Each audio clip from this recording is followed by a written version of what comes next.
Happy Wednesday, everybody.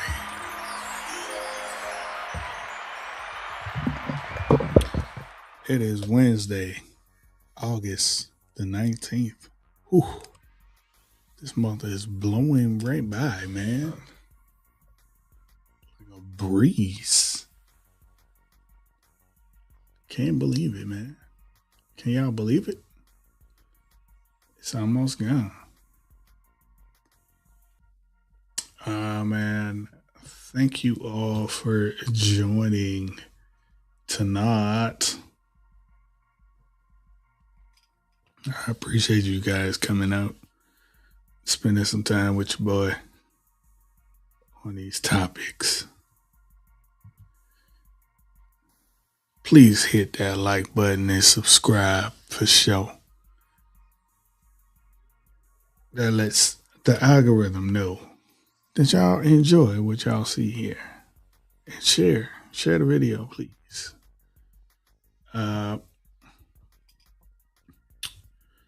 Tonight I'm going to be talking about Gary and U.S. Navy DIMs and some of their wins with a question mark. And, of course, my wonderful Baltimore Ravens after their first victory of the season and preseason.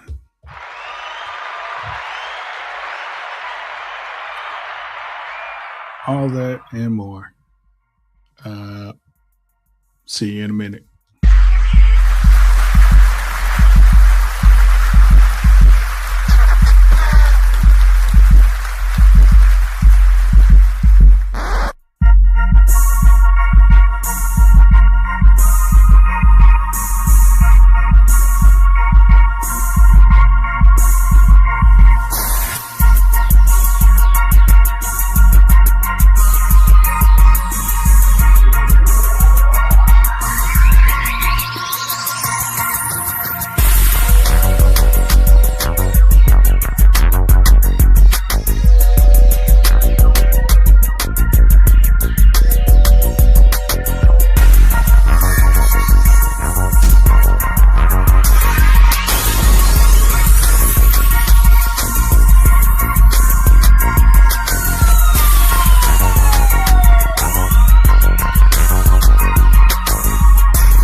Welcome one, welcome all to Unveiled Vibrations, where we're going to have this conversation on this evening. I am your host, he, him, TD.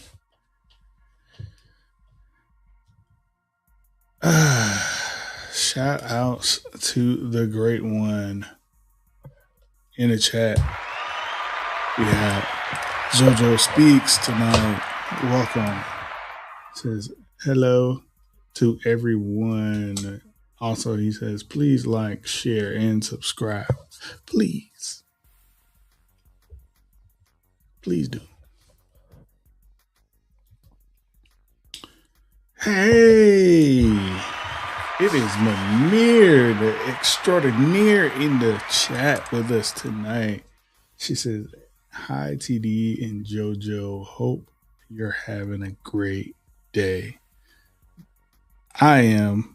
I hope you are too.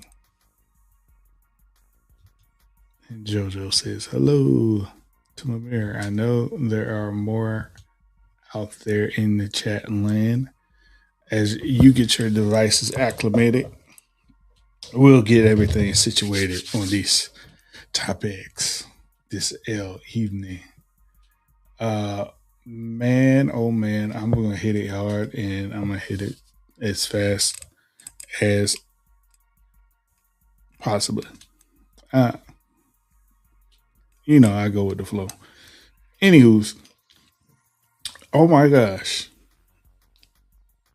what the heck is going on in Gary, Indiana? Um, First off, this is a disaster on the highest of the highest scale that I have ever seen in this country. Um, 8 days without power, an entire region without power, not just Gary, Indiana, but the reason why, in particular, Gary, Indiana is being brought up is because it's a predominant African American community, and the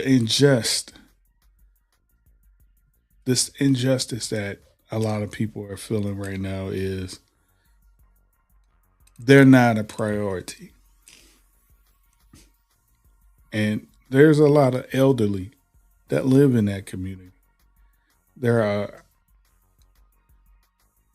major issues going on with flooding, the tornado recovery, in addition to the loss of power, the lack of food. And now you have people looting and stealing and robbing people. People, as a result of not feeling safe where they are finding other means to. It's so heartbreaking to hear people say, "I'd rather stay in a hotel than stay in my house because I don't feel safe. I'd rather sleep in my car to protect my vehicle from being vandalized and death and all kinds of stuff going on with that." It's heartbreaking. And to find out that, I'll say allegedly, but from social media side of things, there's no allege to it. To find out that there is very little information being told about it on the news. They're not talking about it. They're not even trying to shed any light on what is going on over there in that region of Gary, Indiana, and the Northwest Indiana area. Um, Here's my opinion on why. Because there is no help coming from the outside, meaning from federal government assistance. No, it's not going to happen because, frankly, their hands are tied up with bigger fish to fry with all this mess that's going over in the Middle East that they got themselves into. Not only that, y'all remember it was just a year ago where Elon Musk went through and gutted a lot of areas of the government under the fraud, waste, and abuse moniker. And as a result of it, agencies like FEMA, who would be there to help with the recovery aspects of things, is not there.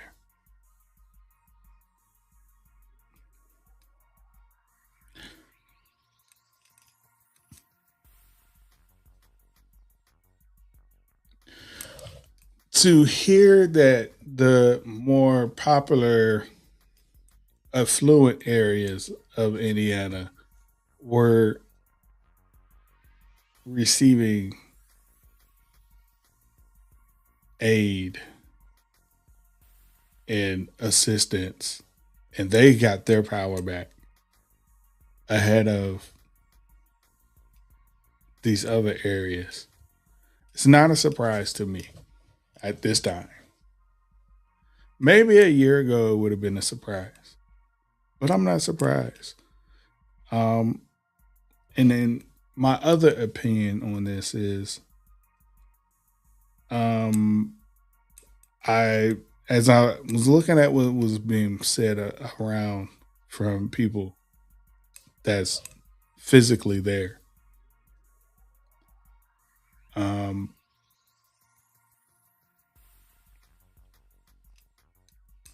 I kind of feel like this is one of those moments where the government is purposely doing things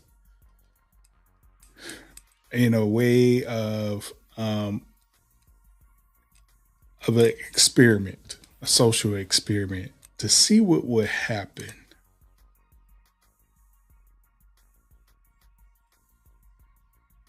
And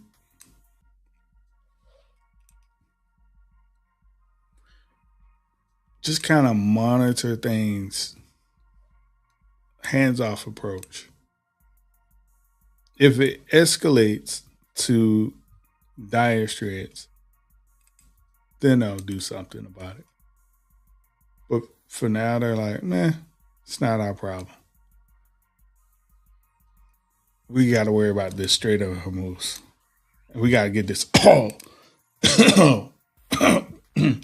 oh, I mean, um, we got to make sure that they don't have any weapons of mass destruction.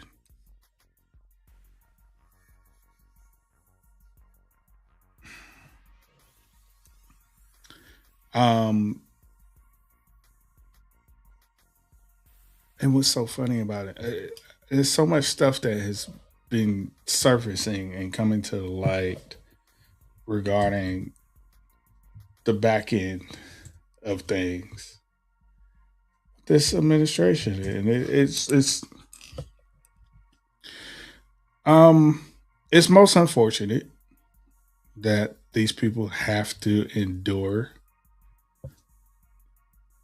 such turmoil, being without electricity, being without air conditioning in the hot summer. Like the dog days of summer is dogging. Okay. Um, People being without food.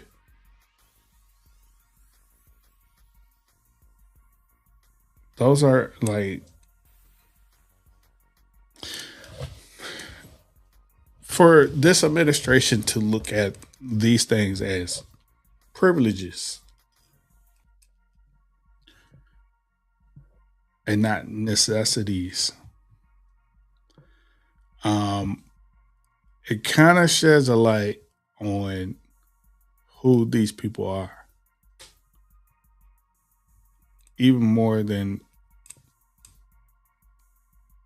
you can imagine. Like, I mean, it's very sad. Um, and let me bring this up. Uh, I want to show this on screen. There's a young lady out there. She explains a lot of her perspective on things and her experience. Um, and while I'm getting that up, bring up some of these comments. Hello, Miss Kim. Good evening to you, my dear. Welcome. Glad to see you. She says, hey, everybody. Mamir says, hey, Miss Kim. Hope everything. Hope you're having a great day. Jojo says, hello to Miss Kim. Miss Kim says, we're 7 months into this Iran war. 7.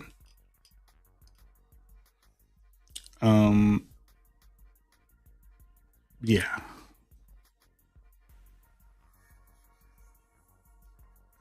Honestly, they trying to diminish it from the quote unquote title of a war, and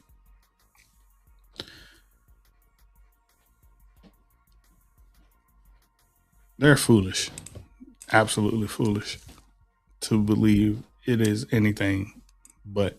You want to say it's a conflict or a dispute? That is a bold-faced lie. Trying to diminish what it was all about, and we know what it was all about. And them trying to use the same playbook as they once used before, it's failing them. Absolutely failing them on all fronts. And Ms. Kim said it here. FEMA is no more.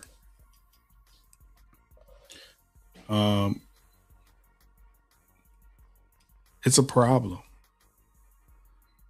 when we don't have these agencies and the funding behind those agencies because of greed from people, because they rather, it's all about self-preservation in this country right now. And we're seeing it on multiple levels. Multiple levels. It's not just with disaster relief. Oh no, it's far deeper than that. Like,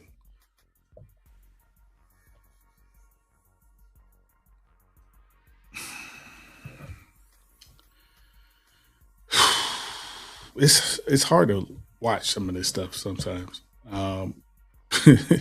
because it will absolutely make you angry to the point where you want to cuss people out.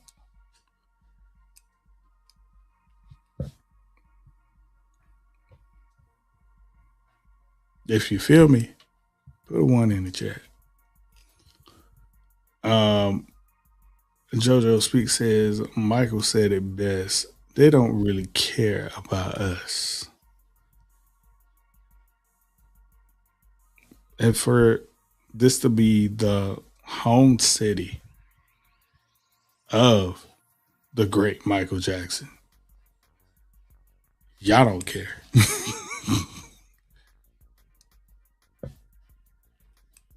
Absolutely, you don't care. If you did care, you would have done something by now. 8 days? It's not snow. It's not snow.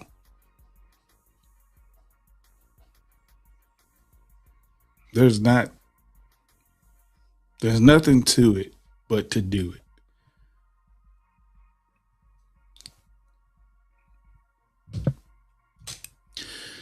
Anywho's, Miss Kim says, trying to get Iran to sign a deal that John Kerry and Barack Obama got them to sign over 10 years ago is absolute lunacy. 100%. What was your reason for going over there and torching what was already in place, what was already working? Oh, your ego. That's what it was. You felt like you could do a better job. You could broker a better deal where you would get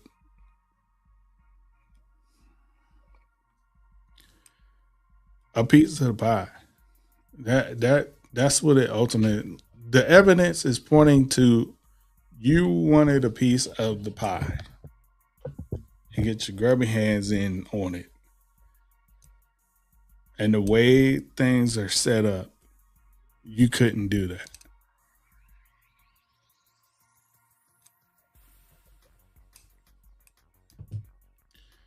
Shout out to JoJo. Shout out to Miss Kim. They feel me. Miss Kim says, everything is enraging me. I feel you. This here, like it really, really, really, this young lady, she absolutely said a lot. Shout out to the Shade Room for this post.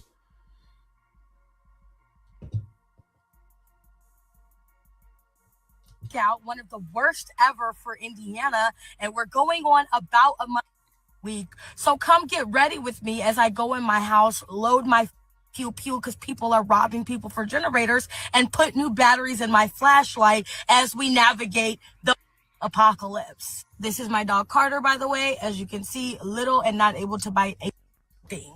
All right, for starters, we got the Walmart special. I went and bought 3 lanterns that all take batteries, and they come with batteries, so I don't have to buy anymore, but I do have extra because I don't trust myself with candles, and it is pitch black dark. How dark, one might ask? Well, let me show you. This is how dark it is. Ladies and gentlemen, if you've never been out in the country side of the darkest country parts of the United States, where it's so dark you can't see your head in front of your face,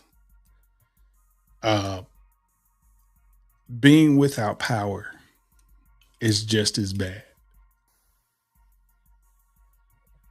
Meaning, how are you able to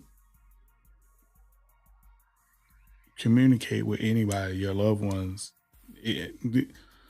communicate with law enforcement, really, if power is not restored? Like, and like the young lady said, people are out there robbing and stealing for power generators just to survive. And what's unfortunate is, like, this administration gets its rocks off of seeing people struggle like this. No signal, so that's great. Now, before I go outside of my car and make sure my fucking are locked, because again, people are breaking into cars, houses, and stealing whatever they can get their hands on, I'm gonna make sure I have batteries in my flashlight.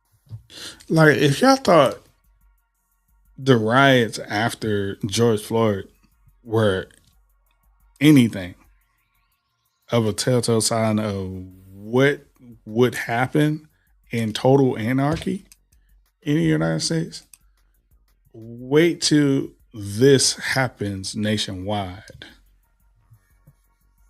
And people are like, this is the apocalypse. No, COVID was the start of the apocalypse. We just found a way to resurface above water. And the things that this current administration has done, I would say, no allegiance. They're doing it purposely to make the ship sink.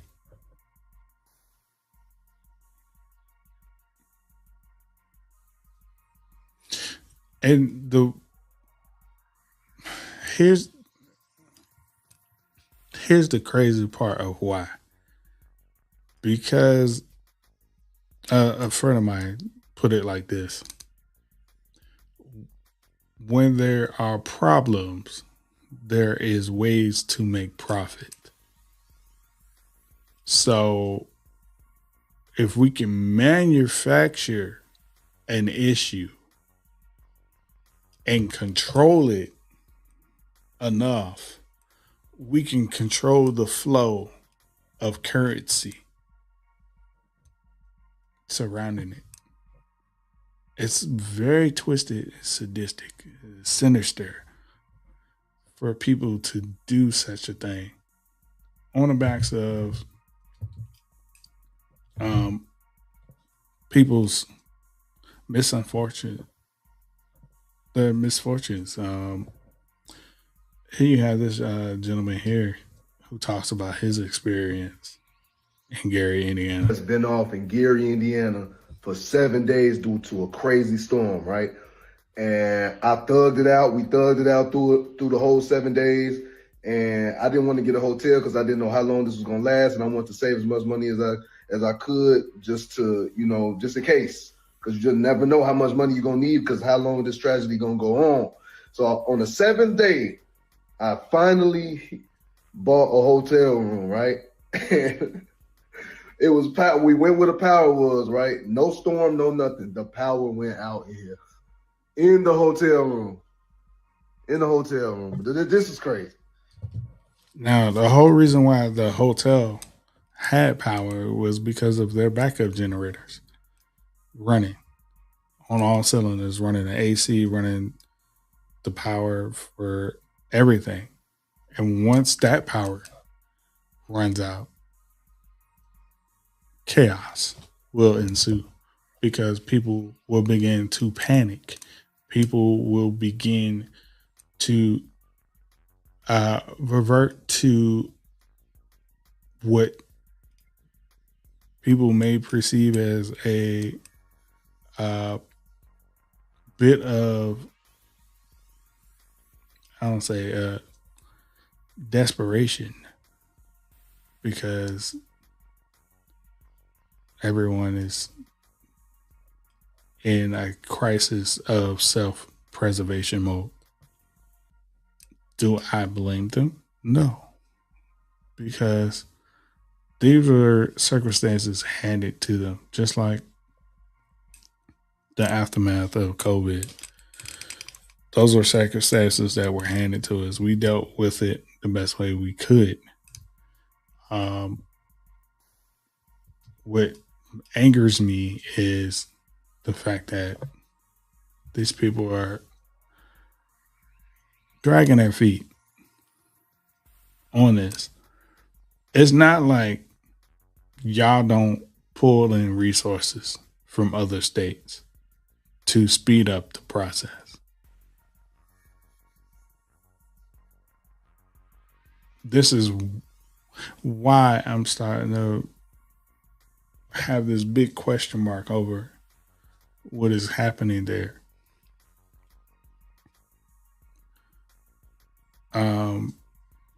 Because we've seen y'all do it before. We've seen y'all when floods happen in New Mexico and parts of Texas. Y'all pulled resources from all over the country to help restore things. Hurricanes hit Florida.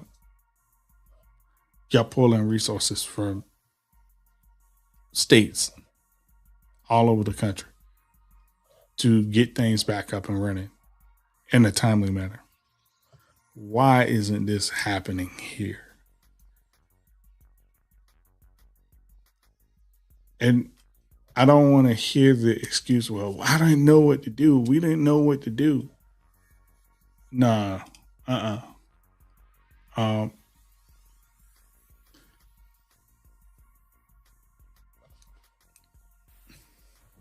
Here's one of the other things that another post, I can't remember where I saw it, but they described that uh, there the poster talked about, and they're actually there in the Indiana area, how for that region there's only and and I do mean one provider for power for the whole entire region.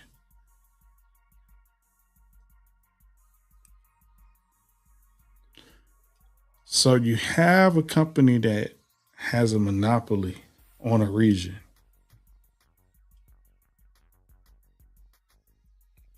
right? And they are the ones that make the decisions on where they pull extra resources from. And they're the ones that make the deciding factor of who gets priority over whom versus the local government.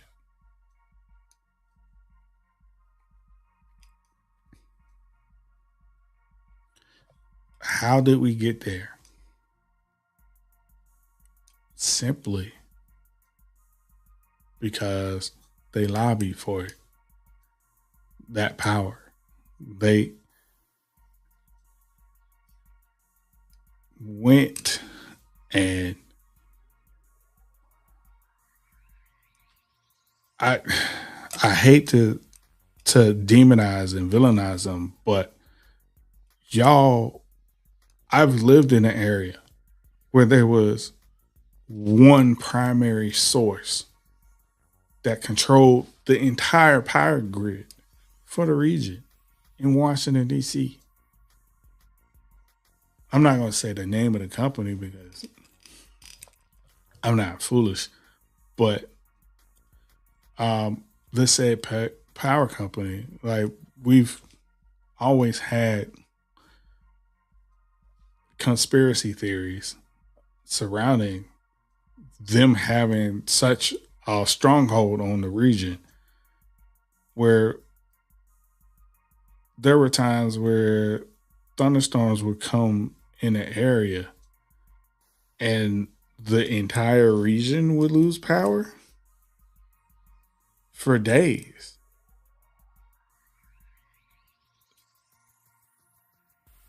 And it felt like somebody would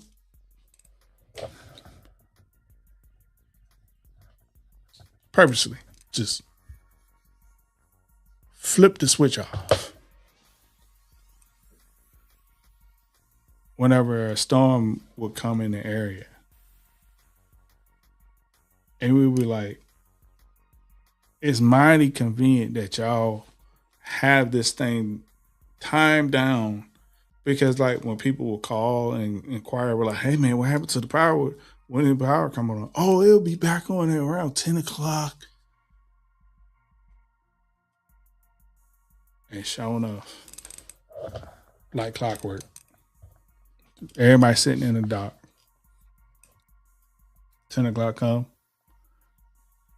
you'll hear the refrigerator come on. You'll hear beeps and stuff from your clocks turning back on, and all of a sudden, everything back on and alive again. Exactly down to the T of the minute and second.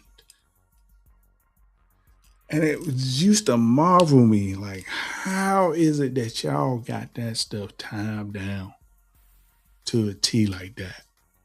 Where you can say, without a shadow of doubt, at 9:06 p.m., the power is going to be back on.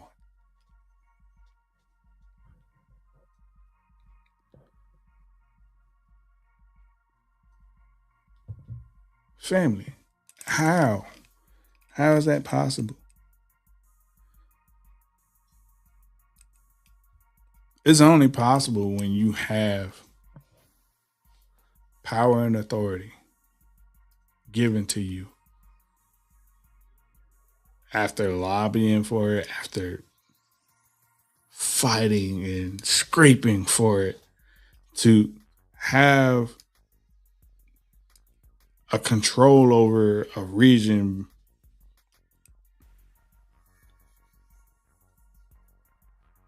because you're a big employer for the region. You're a big tax payer in the region. All these things become factors in their influence over a region. And then all of a sudden, after 10, 15, 20, 30 years, you find out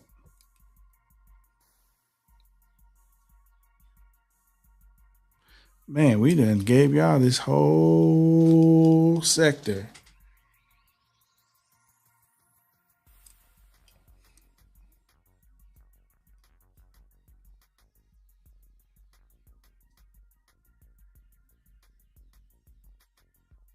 And what they're saying behind the scenes is, we got them where we want them. And what was the effects of that? People in the region started seeing their electric bill skyrocket because they could charge whatever they want, whenever they want.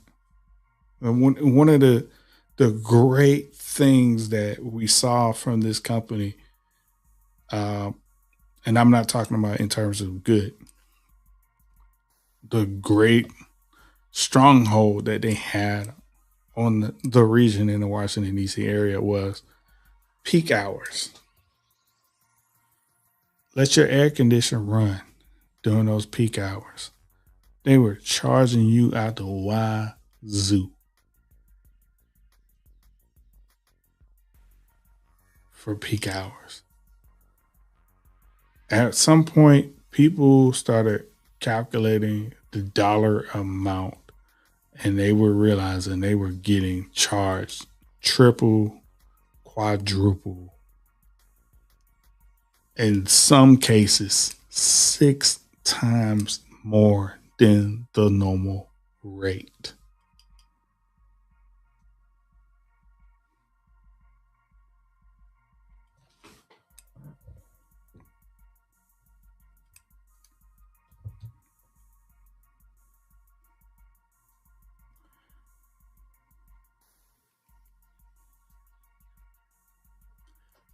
You know things get real bad when they start cutting corners when it comes to the quality of their service. And when you start to dig deep into the company and you start to find out they've been getting these government contracts to do things in the region. And of course, they're going to take those priority over anything else because that's where the big money is. And when we found out that this said company in the region was sending their local resources out of state,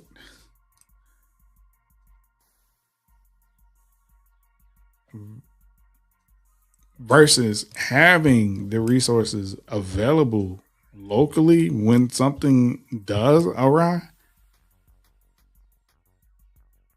Oh, we knew what time it was then. Y'all are all about the money. And so where I'm cooking up with this is once you start to follow the money trail of things, that's when we start to find out, Y'all were never for the people. Y'all was only for y'all bottom dollar.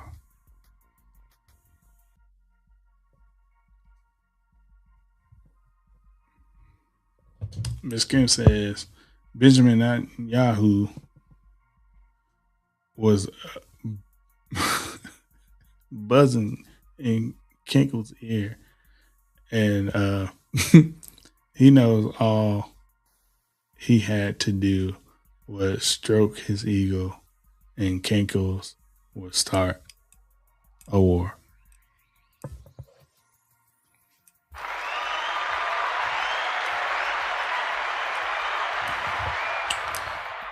Exactly what happened. It's exactly what happened. It's the most unfortunate thing. And then, as a result of it,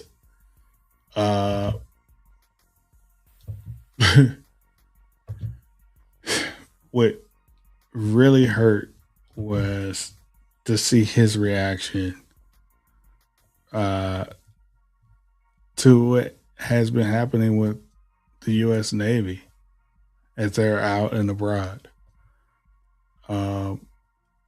over in the Middle East and over in China and off the coast of China and everything. Like, what was his reaction, you say? Hold that thought. I got you.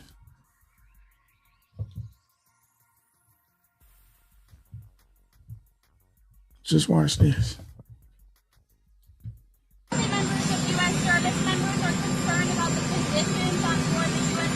Well, no, that ship is moving. No, they're not. That ship is moving right now, or very shortly, and it's being replaced with another very similar ship. No. Not nearly long enough. Thank you, everybody.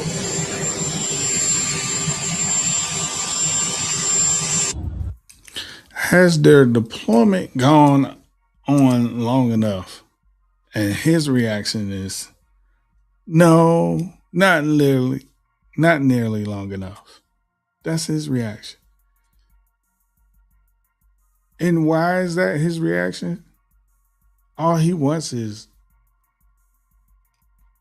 a victory, so he can go parading around. Did you see what we did over there in Iran? We took them out. We did what? Really, dude? All right, y'all. So a couple of y'all wanted to see how the ship look, or the head look, aka the bathroom. The shower's right here, you feel me? This is what we go through on a carrier in the Navy. They say join the Navy, right? Join the Navy. Yeah, look at this. This is crazy. This ain't even the worst part, man. Sinks atrocious. Wait till y'all see the toilets, man. Look at the toilet. Y'all expect me to take a doodle in this, y'all? Nah. Y'all crazy. Look at this. Come on now. Join the Navy, though, right? Join the Navy. Yeah, all right, bro. The reason why the facilities look like this is because waste had been backing up in the sewer system that is on the boats while at sea, because they've been out there that long for it to back up. Now, anybody with common sense knows that while traveling, you do need to take a break. That's what anybody with common sense would know. But if you're desperate to get a win and a victory, a mission accomplished, to pin on your shoulder as you did such a great job, you will do anything to get that, including sacrifice others to achieve it. This is why his reaction is they weren't out there nearly long enough. They've been out there since last year. since last year. They've yet to dock back anywhere this year. And as a result of it, you see what you see there. And believe it or not, the conditions actually got worse for them.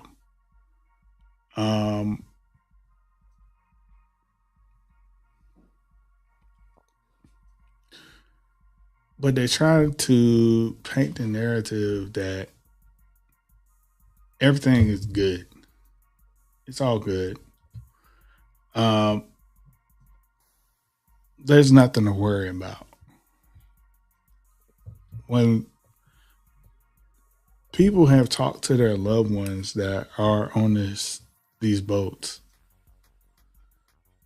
they're not talking about life is gold like they're on a 30-foot yacht or the lavish of the lavish cruise line. No, they're talking about how they're rationing foods. You saw from the video there, the conditions of the facilities are absolutely horrendous. And I know somebody out there would probably say, well, who are the people that normally clean this place? Well, the problem with that was they ran out of cleaning supplies a long time ago. And Headsbucket and friends has not allowed them to come to land to get that stuff. And you can't just airdrop that onto a carrier in the middle of the ocean, because you got to pay for the jet fuel and everything to get there. And they got to hover around in all kinds of conditions. If that was the bright idea that people would have. Yeah. Just send a helicopter and drop it there. They'll be, no. It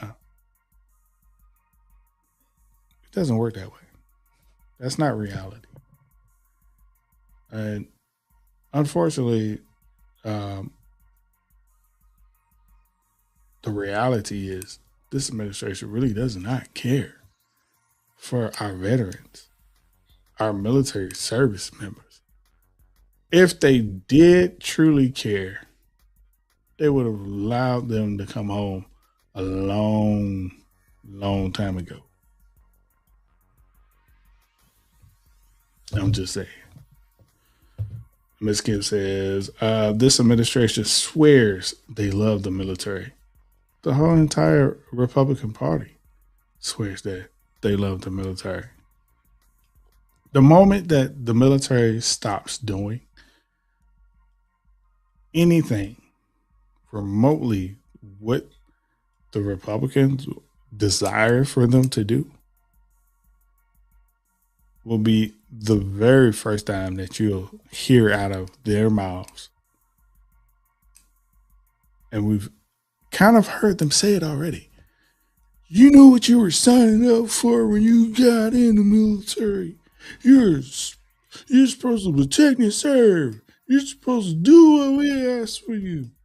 Do what your country needs it to do.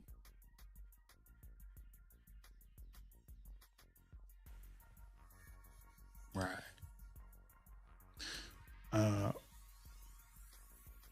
She says, I swear they love the military, but don't care about the unsanitary squalor conditions those servicemen and women are living in. The most egregious thing that I've heard them talk about recently was the lack of feminine hygiene products and care for them. And I vaguely remember Hesbuck coming out of his mouth saying they should be tougher than that. We're the U.S. military. And maybe this is not the place for women.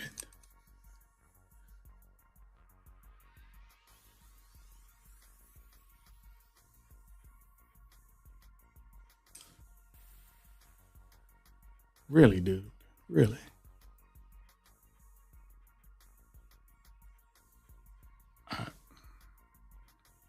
All I could do was just shake my head when I heard this. I thought I had the video of it. I think the person who originally posted it took it down.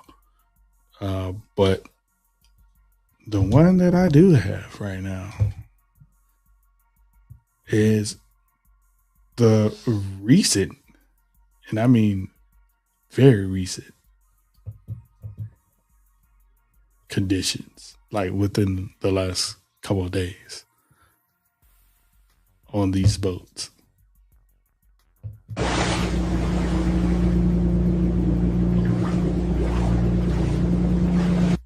How much you want to bet that the kid that filmed this is the one that gets in trouble instead of the military getting this shit together and us getting out of there? Our president turning these kids around, getting them out of harm's way, stop killing fucking Iranians, stop fucking standing up for these demons over in the country with the blue star. That shit's happening over there. Look at that. And then you hear about, oh no, the food is good, this and that. Bullshit. The fucking Bahrain, the Fifth Fleet over there, it got bombed on.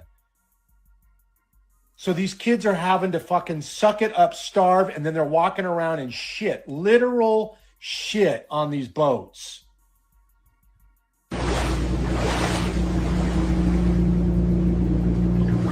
And people out there are saying the footage that is being shared from these boats, oh, that's an AI slop. They are out here sharing our artificial intelligence video. That's not real. There's no way the U.S. government will allow that to happen. Because they always tell us they always have the back of our military. Obviously they don't. Because they wouldn't be complaining about it if there wasn't a problem. Think about it.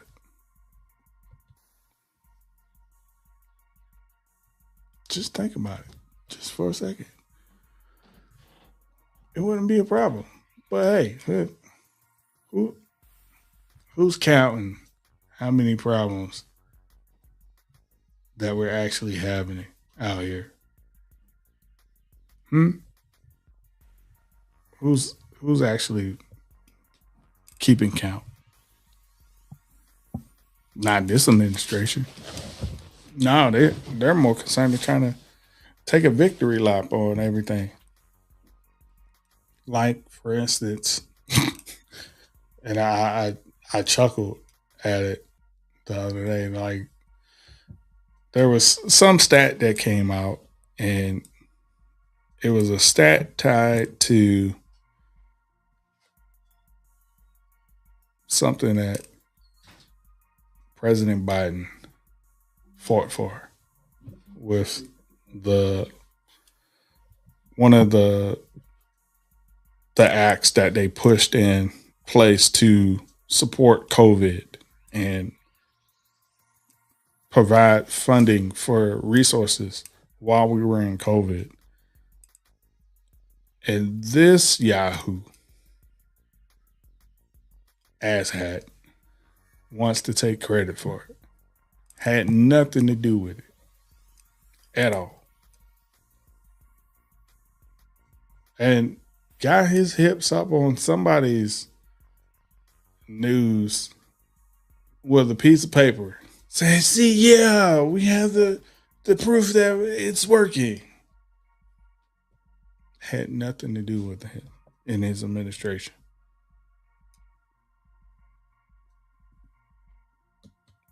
Matter of fact, there was an article that was posted by the Washington Post. And, like, how dumb can you think people are that they're not going to fact check you?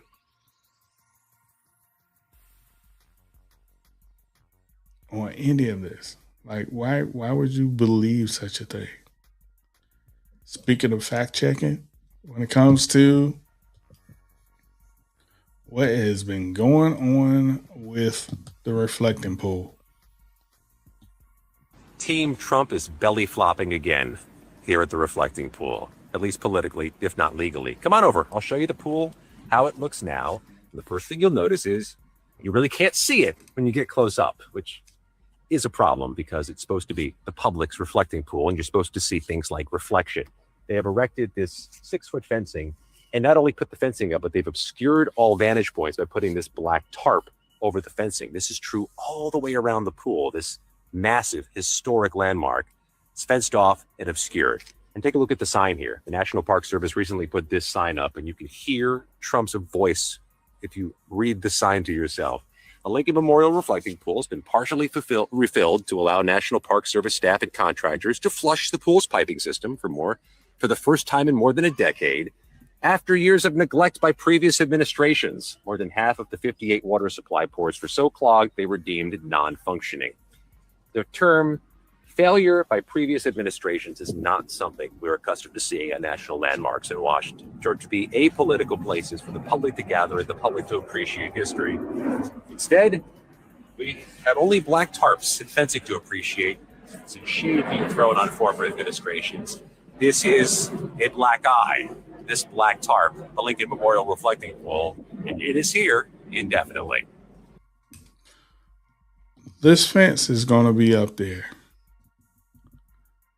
until he can claim victory. Because it all blew up in his face. Absolutely blew up in his face. Why did it blow up in his face? Because the man does not know what he's doing. Absolutely doesn't know what the hell he's doing. You hired the pool guy to fix a national landmark and thought it was just simple as throwing a fresh coat of paint down and all the problems would go away. And I'm like, who are your advisors, man? You ain't got none. No, because you've been marching to the beat of your own drum the entire time. And it's unfortunate. Like, people have to suffer from it. Like, I cannot. And then the notion that people are so blinded by the ideology surrounding it, to the point that one of his peoples refuses to send their child to an institution of higher learning of their choice for fear that they're going to part ways from what they were raised up to believe by receiving new information, a new perspective. That is what the institution of higher learning is all about, is to discover new perspectives. And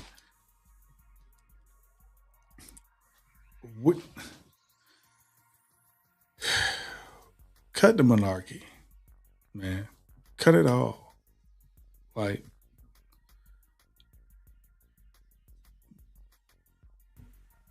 ultimately, what the problem is, you fear loss of power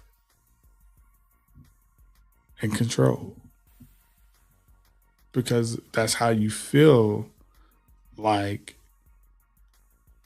you're in power. And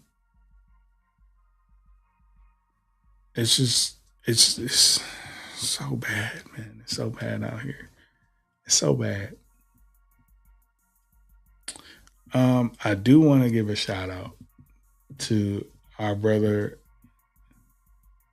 and friend out here that is trying to help, trying to do something positive for the people.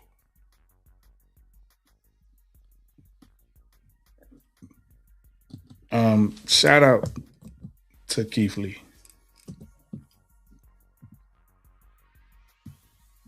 Hold on, what in the world?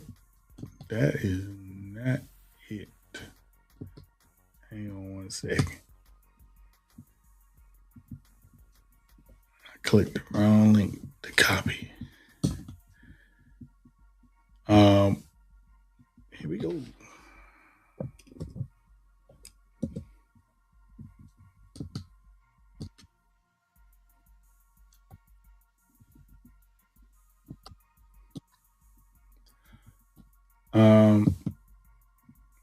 He recently said that,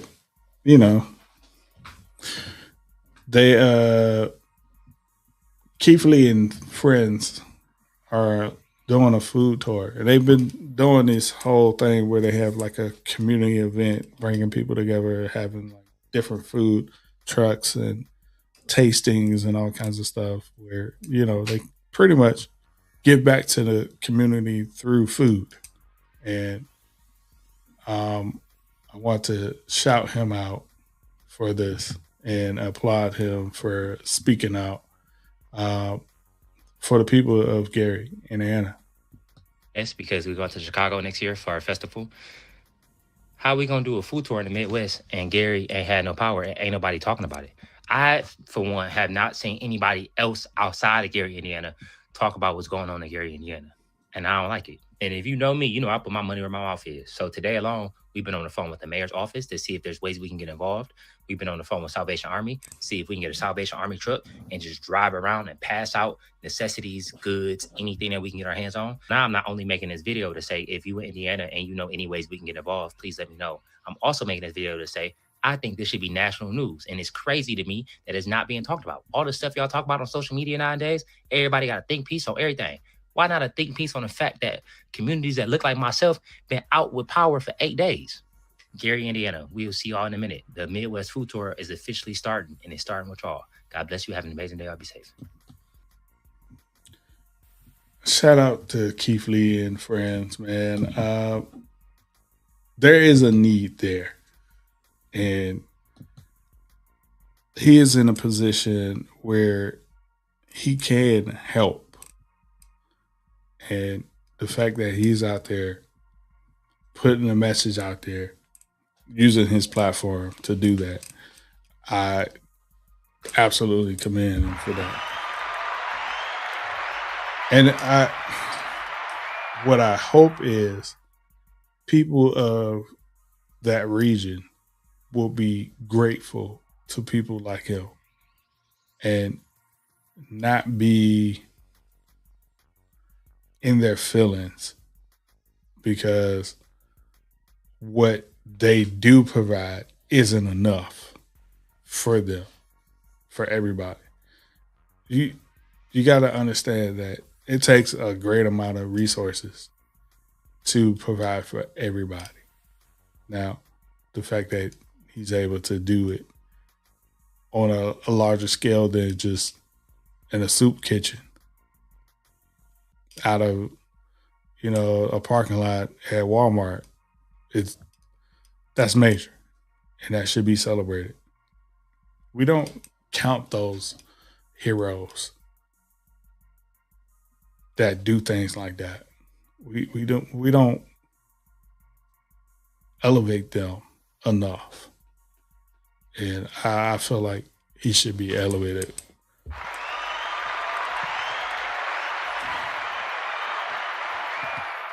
Welcome. Lady Virgo is here. Glad to see you, Miss Lady Virgo. She says, good evening, everyone. Happy Wednesday. Happy Wednesday to you as well. And she says, hey to me, JoJo Speaks, Miss Kev, and Mamir. And then she also says, my apologies. I didn't even realize you were doing a show tonight. I didn't even get a notification. You know what? I'm sick of it. The notifications.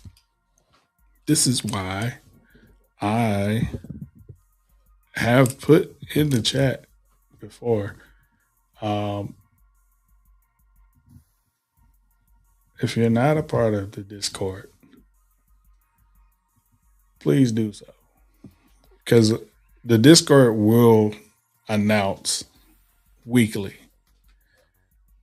Even when I'm not going live, they still announce that I'm going live.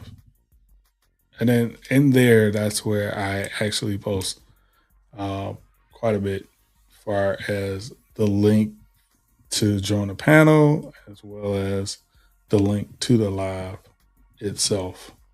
So you guys can know that I'm actually going live. I'm going to be working on that. I got to do better. But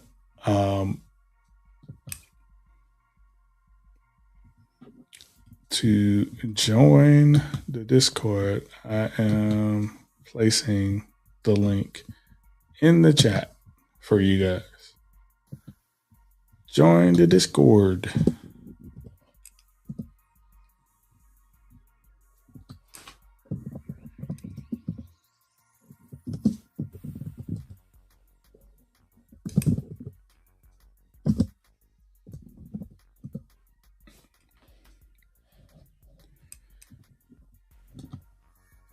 And that is where you will find that in the chat. Beautiful people. So on the next topic, I'm sorry, I got a little sidetracked with that.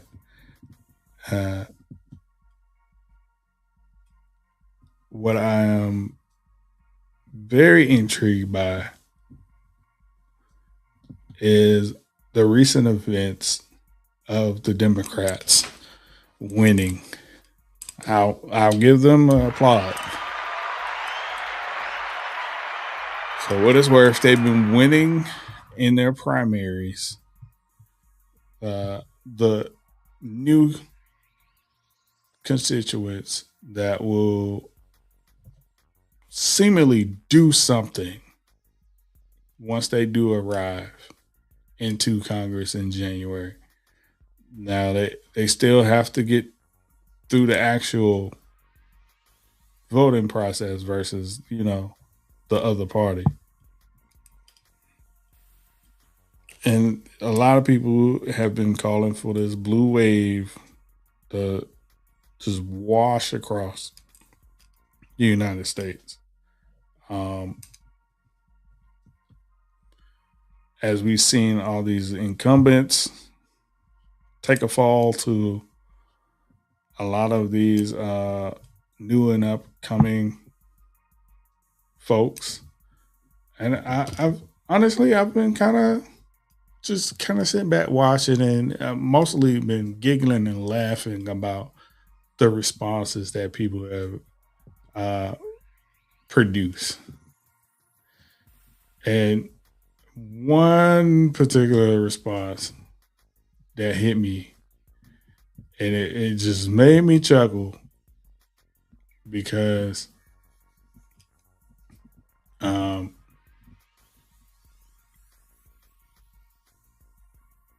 It's a sign of the times when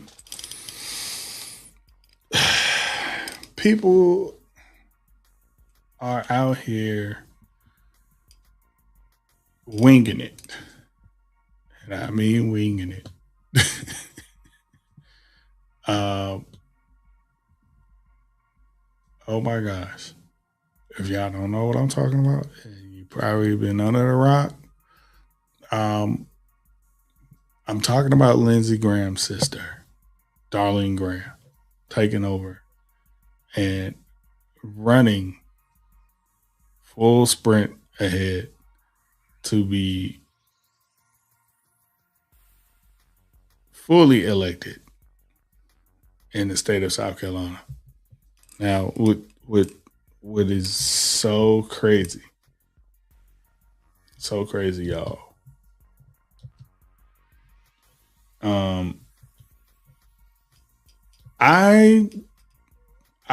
Somebody sent me a post the other day talking about the Democrats better win South Carolina because the fact that they didn't really push for Kamala in South Carolina was an issue. And I was like,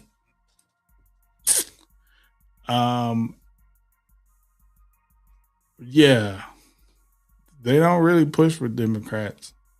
You're talking about one of the belt loops on the belt buckle of the Bible Belt. They kind of just let the Bible Belt do what it do.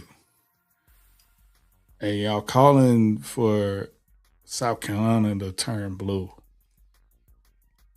My opinion on South Carolina, being that I've lived there and traveled throughout the state extensively, I'm not totally on board with South Carolina being 100% blue. Because of the ideology and policies of the Democratic Party in general. You're asking for a lot of problems to ensue because South Carolina ain't for that. You know, they don't get with a lot of the things that, in my opinion, would be beneficial to the citizens of South Carolina because they don't know that it will be a benefit to them. And it will take so long for it to start to really sink in. Oh, this is a good thing. That I don't think the Democrats have the longevity to maintain a blue South Carolina.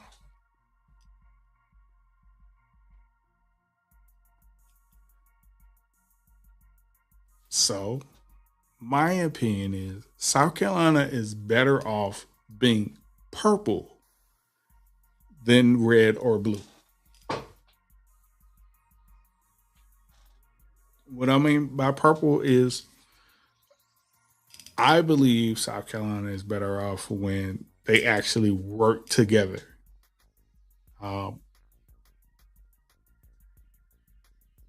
When they're actually working together, both parties, Republicans and Democrats, that's when we've seen the most progress in South Carolina. And for me, my experience from South Carolina has been since 2021.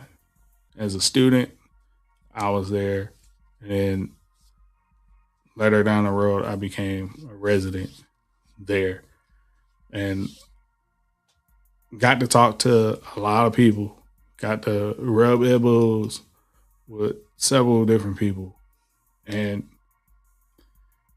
kind of understand South Carolina a bit deeper. it makes me laugh when the Democrats go back and forth with the Republicans, and the Republicans are picking a fight on the smallest things. And I mean, some of the y'all can't decide on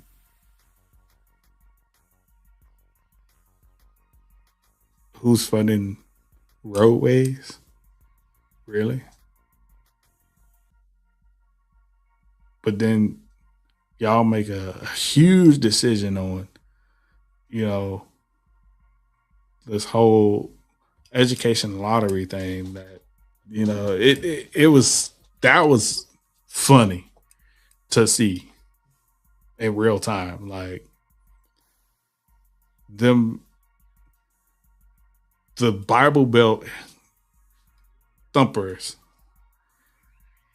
Oh, this will be the worst thing. This is a gateway into hell and corruption, and it will never work. And then, lo and behold, it started doing something. And they're like, this thing here is actually doing something pretty good for us here in South Carolina. Whoa! And I was just like,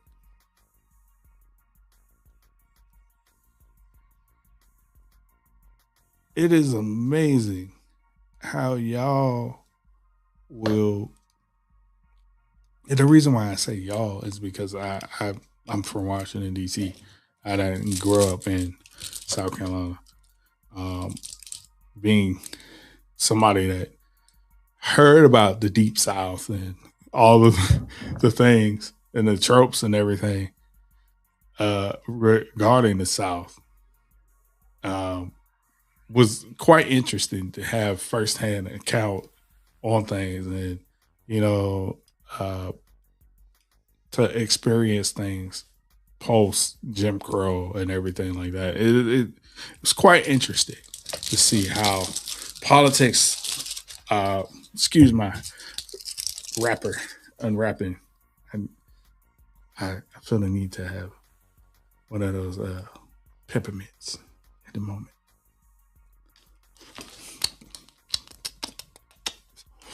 Anywho's, it was rather interesting to see the ideology and mechanics of people's brains working together. And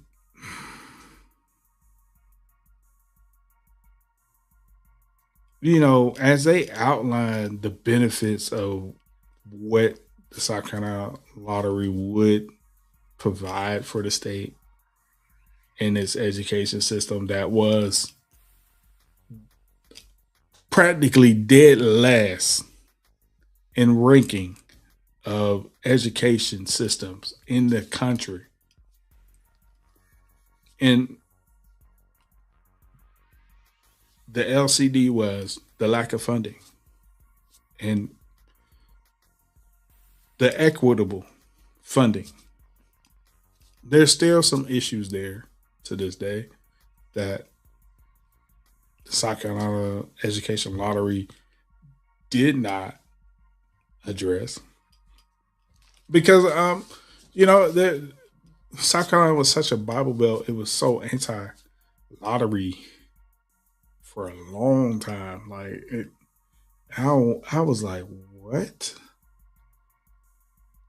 That is. You talking about into the 2000s? Y'all still on that?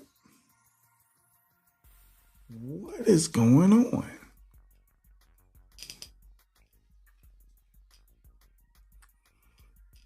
And it was one of them things that they had to wait and see and watch the system work and for them to fully back it.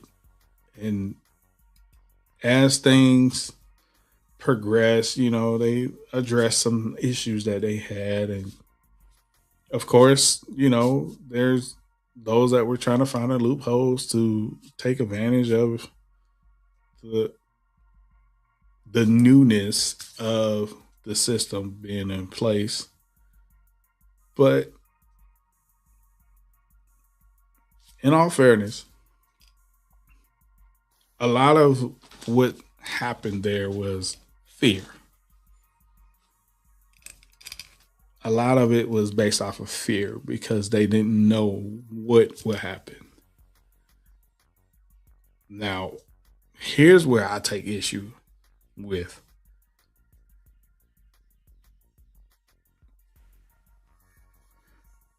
Choosing Lindsey Graham's sister to take over his role in the Senate.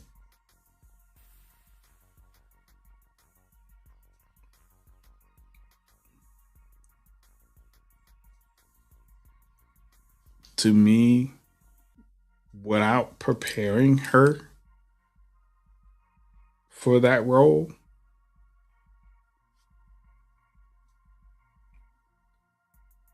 y'all doing such a disservice for her. You're setting her up for failure. And one of the epic failures that she had recently was wow, she was at an event speaking, and they asked her a question, and she was like, "What? Come again?" Repeat the question. Are Taiwan and the South China Sea national security issues for the United States, and if so, why or how? I'm just going to be honest here. I'm not on national security. I'm not that informed on national security. So, but I do support the military. I'm sorry. Could you repeat the question? Are Taiwan and the South China Sea national security issues for the United States, and if so, why or how? I'm just going to be honest here. I'm not on national security. I'm not that informed on national security. So, but I do support the military. I'm sorry. I'm sorry. Who is in your camp? And why did they stick your hips up on that stage without preparing you for questions like this?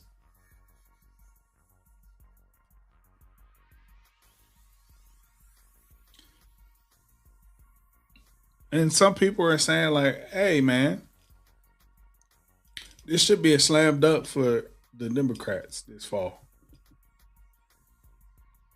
And I'm saying, no, it ain't going to be that easy. Why? Because the Democrats have to attack her on a level that we know the Democrats are not willing to go that low to attack on. Attack her on the fact that she's not qualified to be a U.S. Senator. The fact that she has a severe lack of knowledge of how this thing works, and y'all want her to represent your state? Yikes.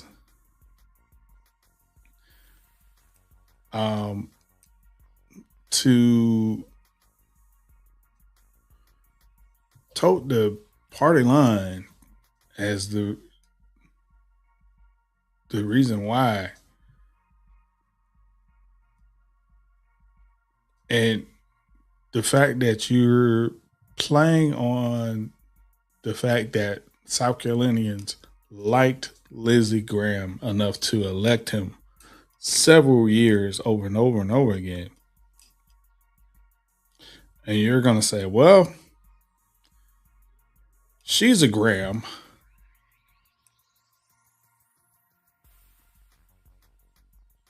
Let her do it.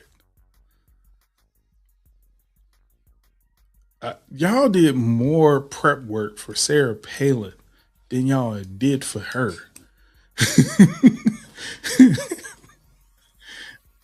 And that's a name that I'm pulling out from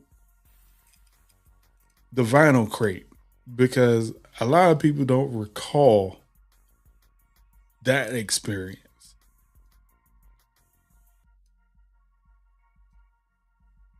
Like,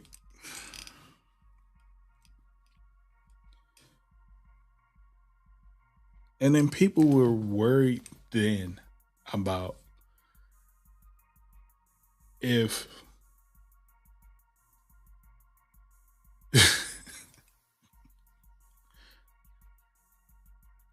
if their prime candidate was to go down and she would have to take over as president.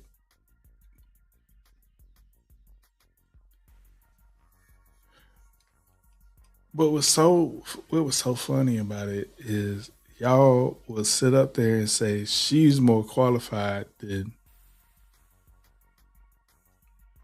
people that have degrees and have served multiple years at multiple different levels in politics based off of her namesake.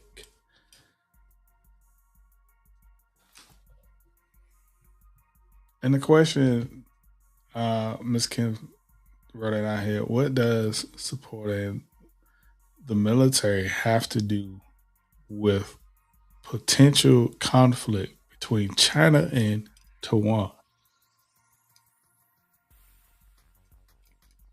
It's a talking point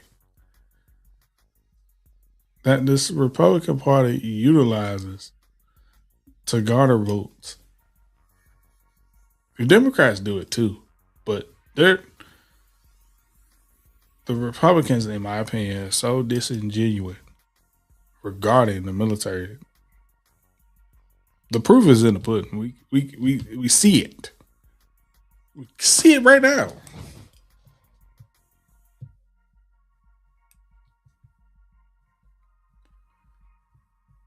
But we're crazy for saying, oh yeah, Lindsey Graham's sister, she's a sure win.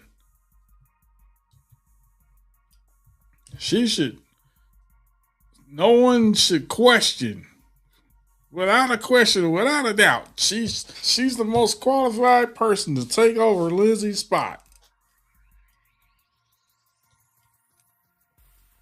And people are bringing up, if this isn't a DEI hire via nepotism, then I don't want to hear y'all talk about anything where Hunter Biden goes running for some form of office. I don't want to hear jack. And we know Hunter Biden doesn't want a role at all. We know that for sure.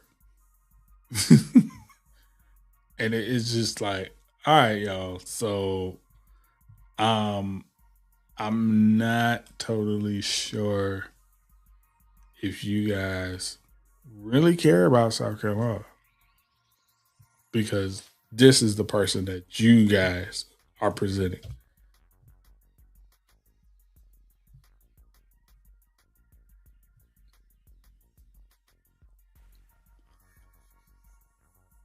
And frankly, the way I'm seeing things right now, politics is more about money in the pockets and in their bank than actually doing stuff that benefit the people.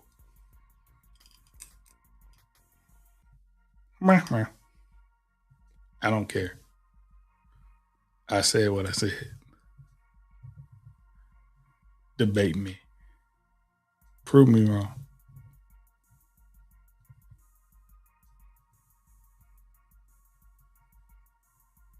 I dare you. Prove me wrong.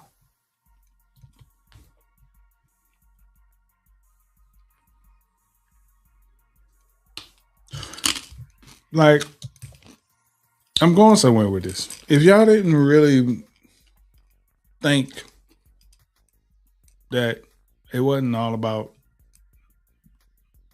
stuffing his many bags of coin into their pockets, watch this. We are looking at mind-boggling levels of corruption with the Trump administration. And today, I'm basing that statement around the breaking news that Trump's cryptocurrency at World Liberty Financial has now been conditionally approved by a federal financial regulator appointed by Trump himself to become a bank. When we created this country, it was controversial if the country should even have a central bank because they didn't want it to be corrupted by government officials. Now we're talking about giving one government official, the same government official the Supreme Court, the IRS, and the new Attorney General have made above the law, his own bank. What are we even doing here? If this goes through, World Liberty would be able to issue stablecoins backed by safe reserve assets like the US Treasury, making Trump stablecoins, the ones owned by himself and his sons and the Saudis and the Qataris, convertible one-to-one to US dollars. Meaning there would be a place where you could take untraceable crypto, launder it through a US government sanctioned bank, and then convert it into cash. As Senator Elizabeth Warren said, if this isn't stopped, the president would be able to approve, operate, and supervise his own bank. It's ludicrous, and Congress should be killing the possibility of this in its infancy. Yet look at the different headlines around the topic. The right-wing Breitbart says, Trump-linked World Liberty Financial wins preliminary approval for bank charter, while the left-leaning CNN says, more realistically, brazen act of self-dealing, lawmakers, watchdogs, alarmed after Trump regulators let Trump firm start a bank. Yeah, so this is the exact type of story we need to be comparing headlines on, and exactly why I pair with Ground News. I talk about Ground News all the time because it allows you to sort through hundreds of news sources and see the partisan split and factuality in the same story. Ground News gathers related articles from around the world and puts each source of information in context so the reader knows the political leaning and the reliability, and most importantly these days, the ownership of the source. This allows us to be informed consumers of the news so we can really tell truth from propaganda. And when a big story like this one comes out, I need to be able to compare the headlines for myself. I need to be able to read articles from different sources and filter for the reliable and factual ones.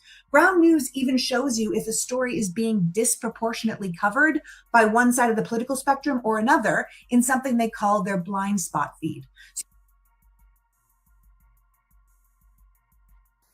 Shout out to on Instagram, I am politics girl for this, shedding the light on this situation at hand. The fact that this crypto dollar is also available on the New York Stock Exchange should be alarming to people as well.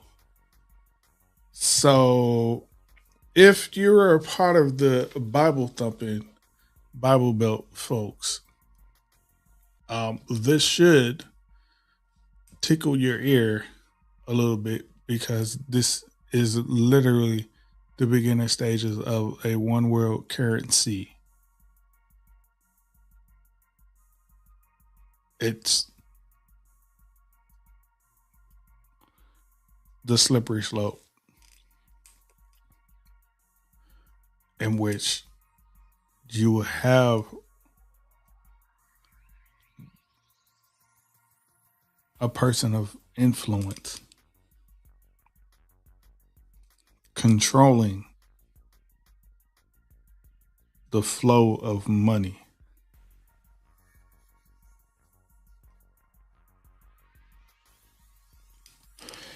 And when that happens,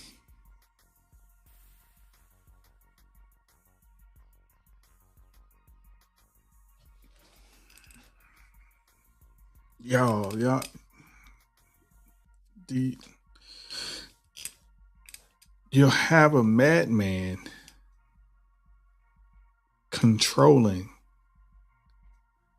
the value of the dollar.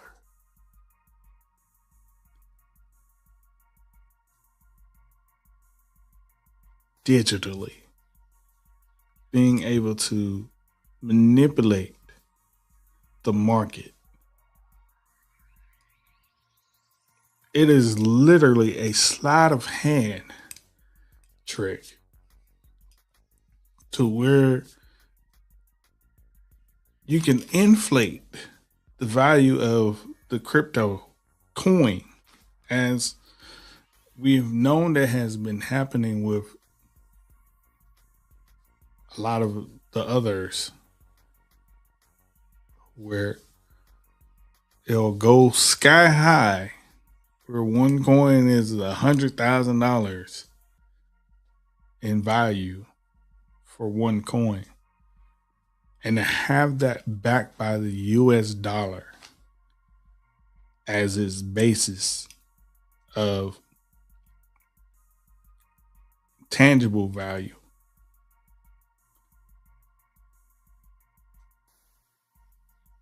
The dollar is backed by the gold standard.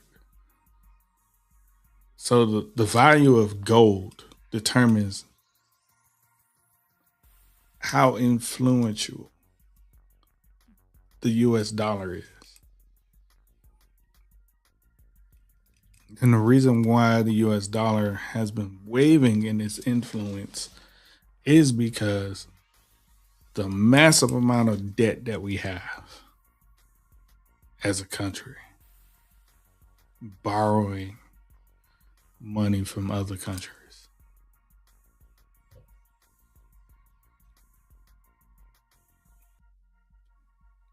If this is how the US loses, this will be how. They've already said the US is insolvent, which means they can't pay their bills.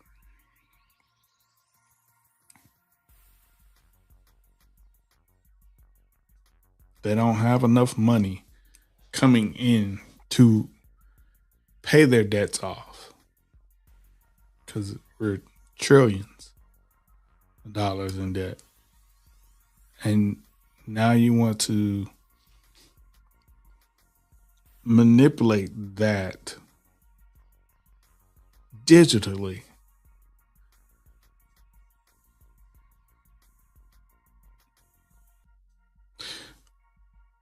What happens when this digital coin value is $5 to the US $1?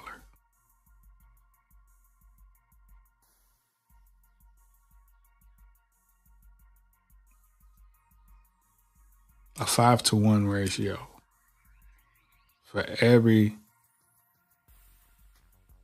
$5 US current, you'll get one coin. The slippery slope in that, for those that don't know, this will lead to hyperinflation.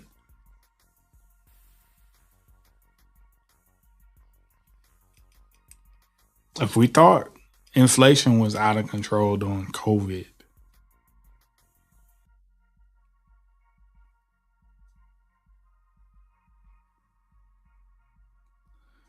with the snap of a finger, you can say 1 hour, this digital coin is worth 10 US dollars. One coin. Well, then as people buy into the coin side of things,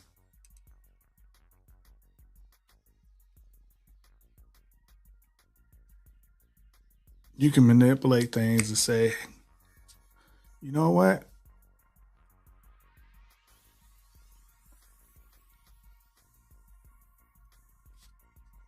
The digital coin is now worth a penny.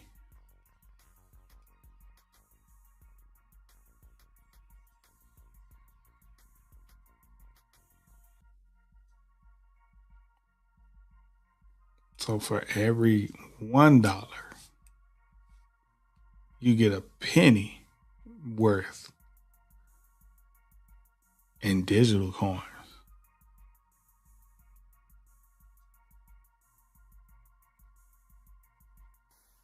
The most scariest thing about that is to be able to manipulate that at a drop of a hat in seconds. We're not talking about minutes. We're not talking about hours. We're talking about in seconds on the New York Stock Exchange.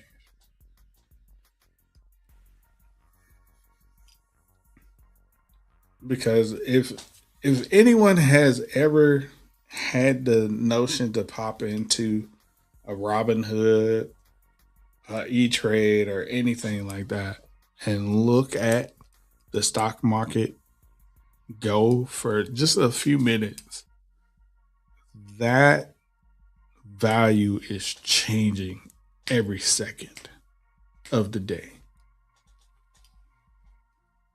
And to dangle that around with the US dollar, and like she was bringing up the fact that people will be inclined to launder their money around that, meaning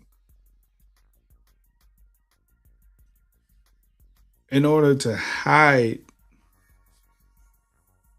money US dollar wise, the tangible form of it, if I wanted to hide $10,000, I could go to this digital coin and buy $10,000 worth of that coin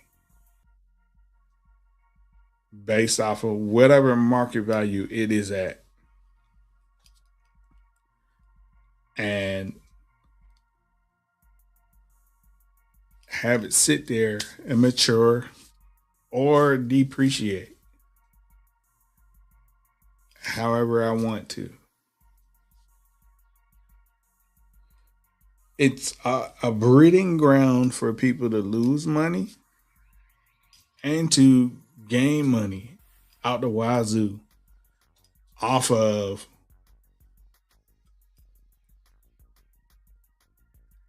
a feeling. I feel that my digital coin is worth 50 cents today. Well, it was just $2 the other day. What the hell happened? Why is it now 50 cents? In the background, they're like, oh man, I can buy out the wazoo as many coins as I want to for as little cost as I want to. And then wait for the timing, quote unquote, of when this asshat over here will decide, all right, guys, the digital coin is now worth $100,000 per coin. For you to go from 50 cents to $100,000 in a matter of seconds and be able to withdraw it in seconds back to US dollar currency, this is what they're talking about doing. They're pretty much making a plot to make their money make money hand over fist in seconds We're not talking about days. We're not talking about months. We're not talking about years. We're talking about seconds.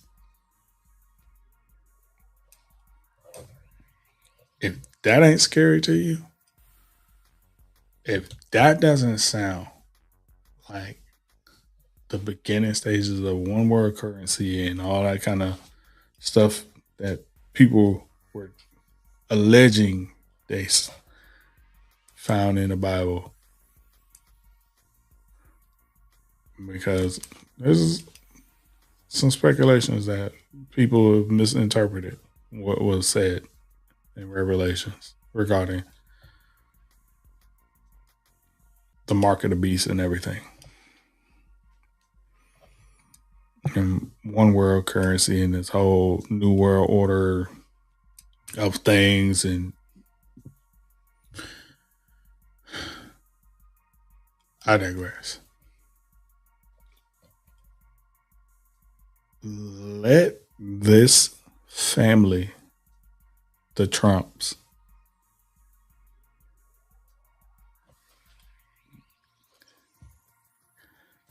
execute this plan. I guarantee you there are going to be a ton of people to lose more than they actually gain from it. And if you think unaliving is at an all-time high right now,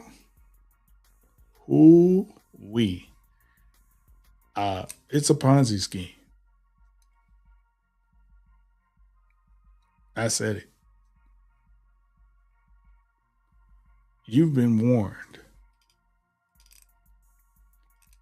I should have, for me, I don't know about anybody else, but for me, the canary in the coal mine was Dogecoin.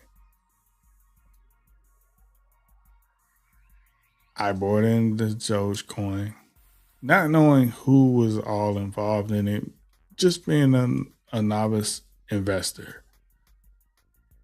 And I've been kind of just waiting and seeing what happened with it after initial investment. And what I saw unfold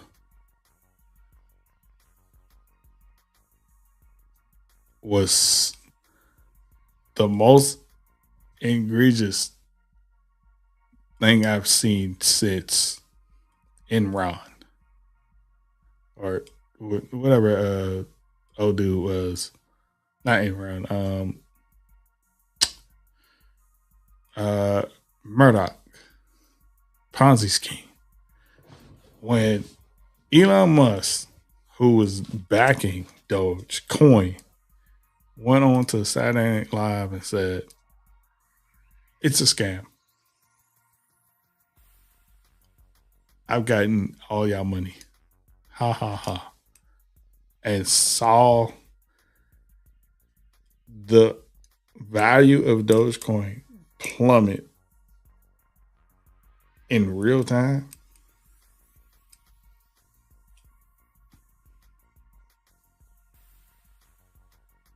Have we already seen Trump manipulate things with people were investing into something with his campaign and they never received anything that they were promised?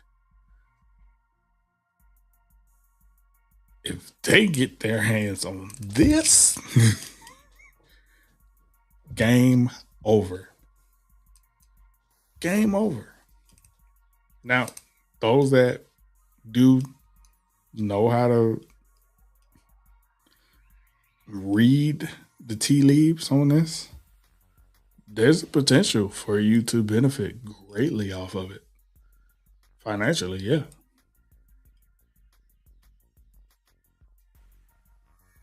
If you time it right.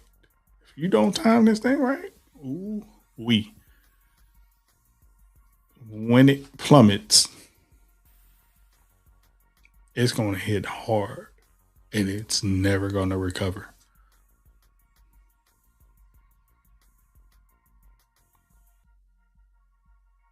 Dogecoin never went back up to what it was. It never went back up.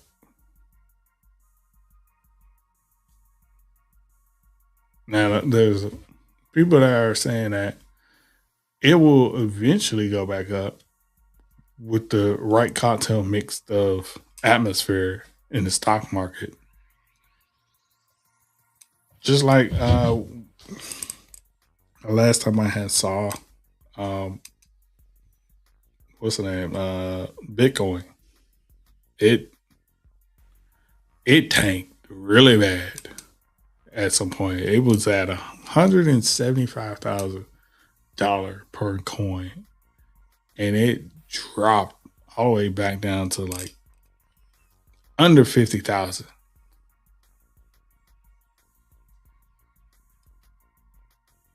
Let me see where Bitcoin is at right now.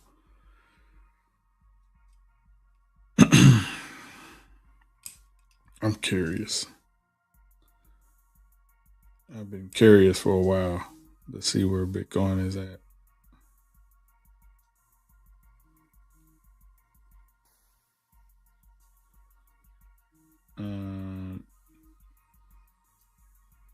Geez. So Bitcoin is currently at $69,364. And literally within seconds of me saying 64, it has dropped down to $62, $61. $359. $69,358. Now it's 56. You want to do this? This is what he wants to do.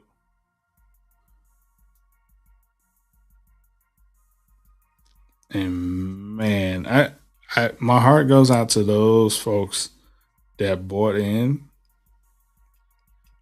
to Bitcoin early on when it was less than a penny, and stayed when it went all the way up to over 100,000, and kept it, expecting it to hit $1 billion to then pull out, only to see it drop back down and below 50,000. I would cry. I would still be happy, but I would cry if I saw anything and I invested in go to the height that it would, and then just plummet literally overnight. That's scary. But that is how our stocks work. And because of the popularity of trades, this is what manipulates the value of the stock dollar amount, what it's being traded at throughout the day.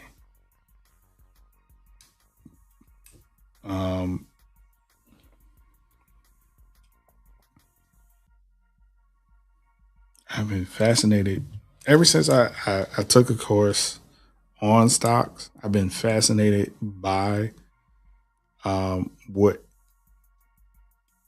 you could potentially be able to do with it if you have money to burn. It's literally gambling.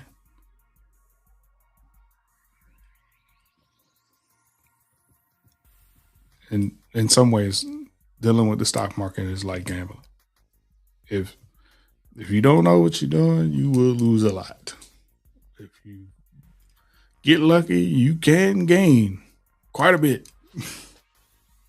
Because I did have some wins that, woo-wee.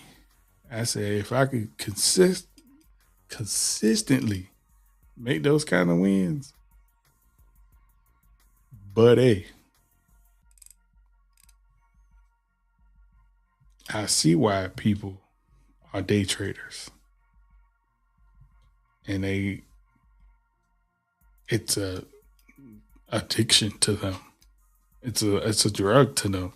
It's an adrenaline rush to them to play that double dutch, hopping in and out of the ropes, putting your money in, taking it out, and gaining small portions or large portions of profit off of it based on timing. Like it's we. And if you mess around and not watch it and come back, it's possible for you to lose everything real fast.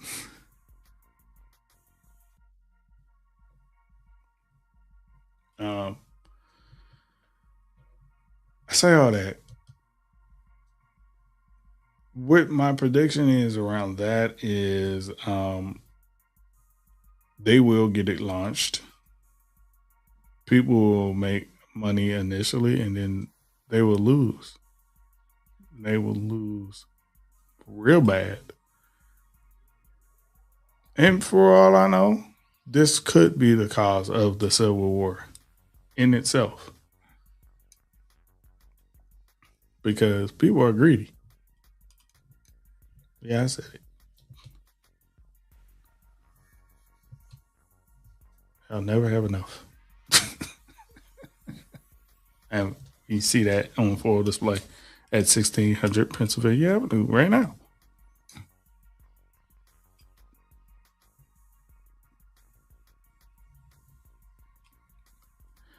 Yeah, what are you going to do about it? The country voted for this. We got to live through it. That's the only way, is to live through it.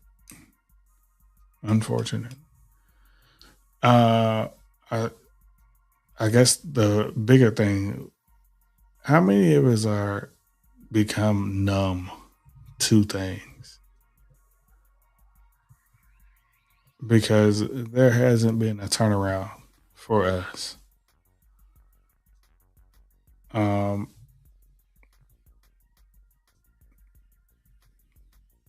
I'd like to hear your thoughts on that. Man,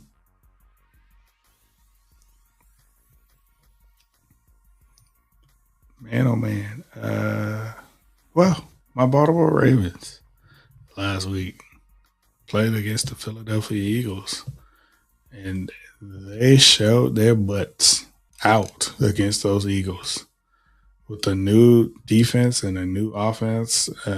Some of the new players, they went out there and won this game big. Ravens defeated the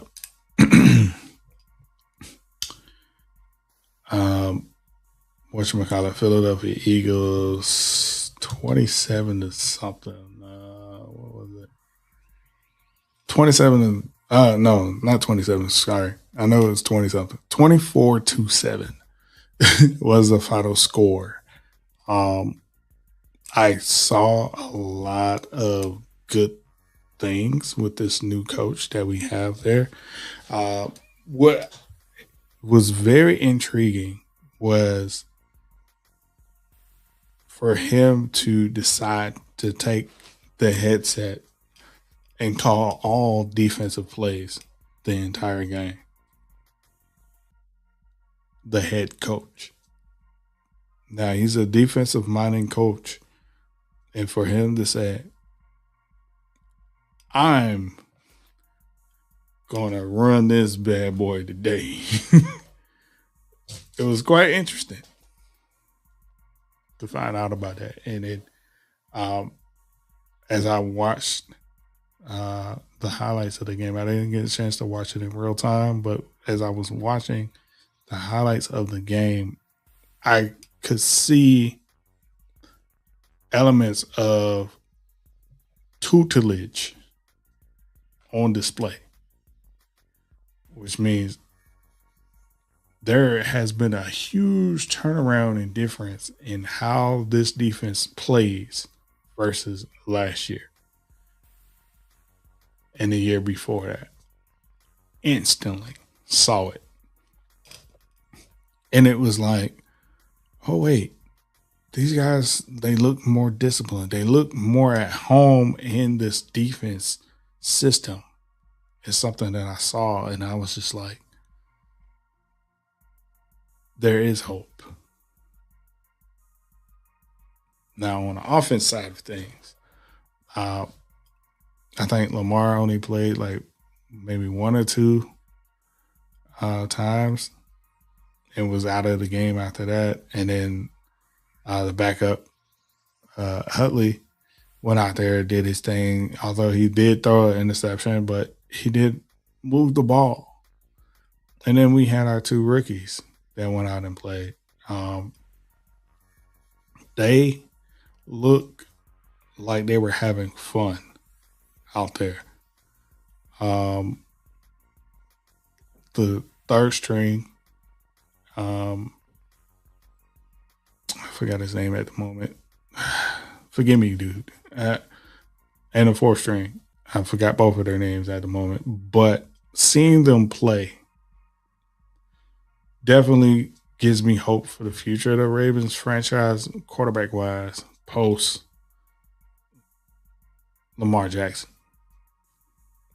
Because I feel like if the second string team and the third string team can move the ball under this offensive system without Lamar, they're going to be okay moving forward in towards the future. Because one of the questions here was, how was all these guys going to take to a new coach, a new system being put in place after decades of a coaching system under John Harbaugh? And from what I saw from a few clips from training camp, they were falling into the system very quickly. And it felt like they were in love with this system very quickly. And you began to see some elements of potential, not Super Bowl contender potential, but potential that they will definitely be in the playoffs. Now, a lot of people are very excited of the new direction because it's fresh. It's something that we've been asking for a long time from John Harbaugh. Why we keep doing the same old thing over and over and over again? The broken record has never got fixed. The squeaky wheel wasn't turning as smooth as it could have since 2023. And it was just like, a lot of people want to put that blame on Lamar Jackson, not looking at the full aspect of Lamar didn't have the protection that he needed on the offensive line. The defense gave up major yardage and major plays that had led to them losing critical and crucial games that could have enabled them to make it to deep into the playoffs, if not to the Super Bowl. And frankly, where people would start looking at Lamar and questioning, should he be rated as high as he has been?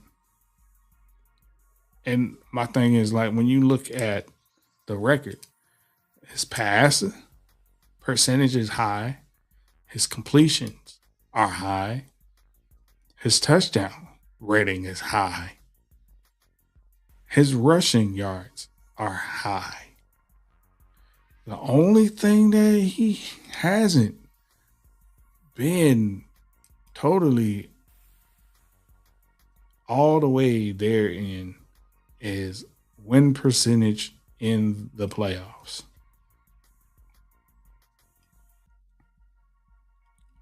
Which means he's not getting to the Super Bowl. He hasn't been to the Super Bowl. And that's a problem.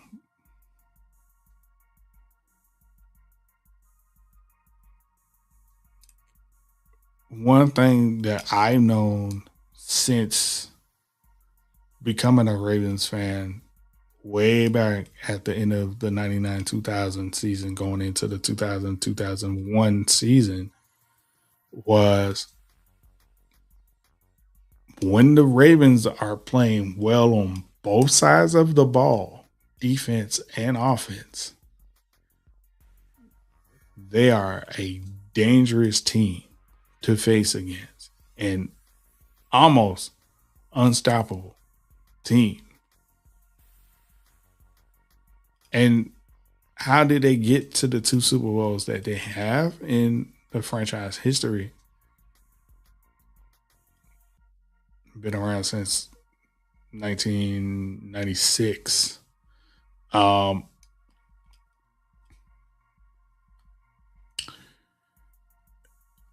It was surrounding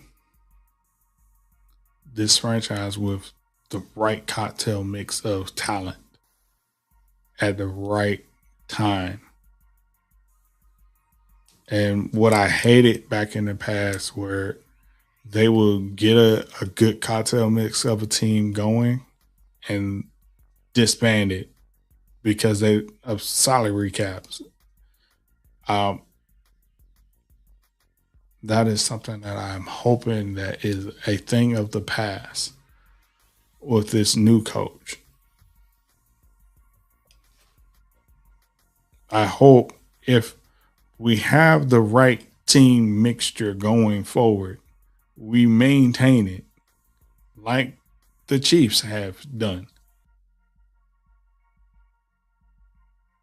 like the Patriots had done. Because this is how dynasties are bred. We talk about the Pittsburgh Steelers and their dynasties and their runs that they do. We talk about the Dallas Cowboys and their runs that they have done. We talk about the 49ers and their runs that they have done as the winningest franchises.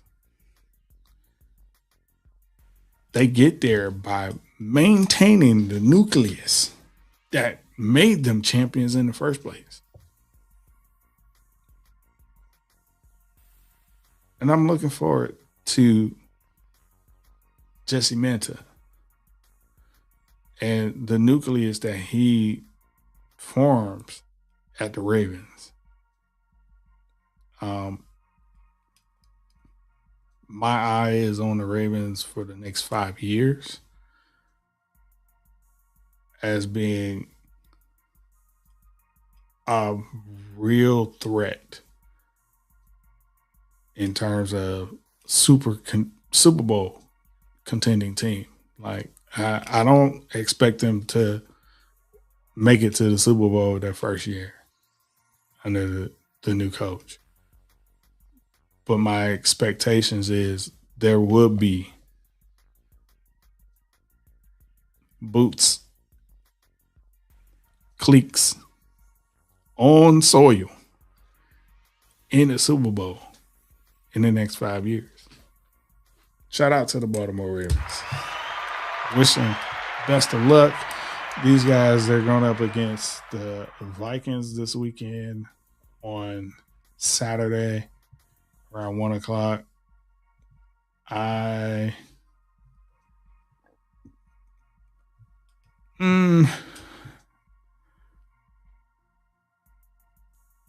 think as this preseason gets underway, I think I'm more interested in what the new talent is bringing to the table versus the veterans. And this is what I will be looking forward to seeing over the next several games. I believe the first game of the season for Baltimore is the 13th, September 13th.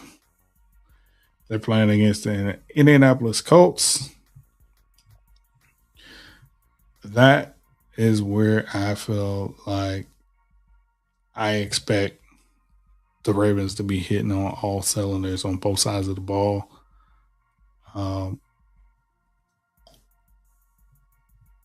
then, in between that, they have the Washington Commanders on the 28th of August.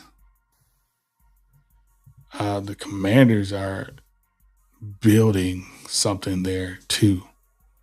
And what I have had a vision of and a dream of is seeing a Super Bowl of the Washington Commanders versus the Baltimore Ravens.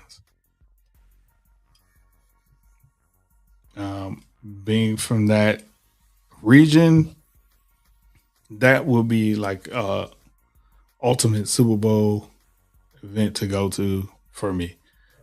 Shout outs to both of those teams this season. I wish them both the best. Hey, Auntie Robin made it in. I saw you sneak in with your finger up. I saw you. I seen you. Glad to see you here tonight, man. She says she's under the weather today. Just wanted to check in. I appreciate you checking in, and I wish you a speedy recovery. I'm going to be getting up out of here now myself because I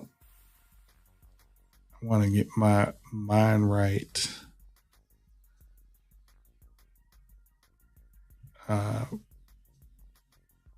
Watch some much needed movies. Like I want to go back and watch over Avengers Endgame and some other Marvel stuff because recently they had released finally the trailer for Avengers Doomsday, where they brought back Robert Downey Jr. as being the villain this time instead of the hero, and the villain being Dr. Doom. Dr. Doom is a character that is mostly known from the Fantastic Four, but has crossed paths with several people such as Iron Man himself, as well as Captain America and the X-Men and a number of other people like Scarlet Witch, Wanda Maximoff as well. So there's a ton of story to be told, and from what I have read about and seen videos on myself, there is a lot of speculation of where direction this movie is going into. The directors, the Russo brothers, are back. They were the directors of Infinity War as well as Endgame, and they are releasing Avengers Endgame next month with 7 additional minutes of footage that they have said will directly tie into Avengers Doomsday in regards of the plot line and how is Robert Downey Jr., aka Iron Man, now the villain of this particular story. And I'm quite intrigued to find out myself.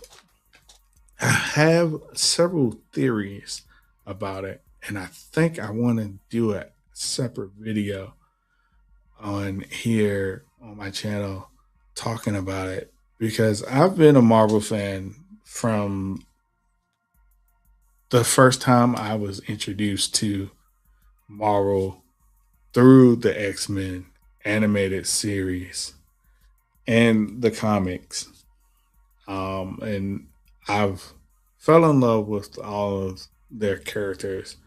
I'm also a DC comic fan, but Marvel is a little more relatable to me because of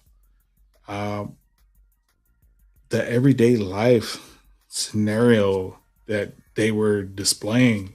You know, you go over to the DC side, yeah, they got the billionaires and philanthropists and all that going on, but street level conflict is not totally ingrained into DC outside of Green Arrow and Batman. Like there are a few others that deal with like day-to-day issues, but in Marvel, man, they were dealing with stuff with social injustice, with, you know, politics and all kinds of stuff like that from the beginning. And, you know, really displaying the art imitating life through animation. And I love Stan Lee for what legacy he left behind. Having a connected universe with so many characters, like there are a ton of characters, and you know they're all kinds of they're from all kinds of walks of life. You got people that grew up with families, grew up orphans, they were born in other dimensions and came here, and all kinds of stuff going on over there with Marvel. DC has a little bit of that, but it's just, I don't know, it's not in depth to me as much. Like character development to me at Marvel, there's a little more depth to these characters. And so I'm intrigued on how the Russo brothers and Marvel is going to spin this whole thing with Robert Downey Jr. coming back as a villain that looked like Iron Man, but isn't Iron Man. And it's like, why does he have Iron Man's face? What is up with that? And I have some theories, but in order for me to like fully collect my thoughts on it, I have to go back and watch a few movies, like really watch like Iron Man all over again. To kind of like really hone in on the personality that Robert Downey presented as Iron Man. throughout the entire Infinity Saga. We're talking about over 10 films, 10 years of film, over 10 years of films that I will have to deep dive through. Like, I think somebody actually did a count of how many hours of movies to watch, and you'll be spending like a month watching things to get all caught up. And so I want to share some of my thoughts on and feelings on that as we get ready for Doomsday. I did a few weeks ago watch Spider-Man Brand New Day. I didn't really go in depth on here because they were still brand new to a lot of people. I didn't want to spoil it. So, spoiler alert. Brand New Day has our hero, Spider-Man, Peter Parker, going through life. He lost his friends from the previous movie because of a spell that needed to be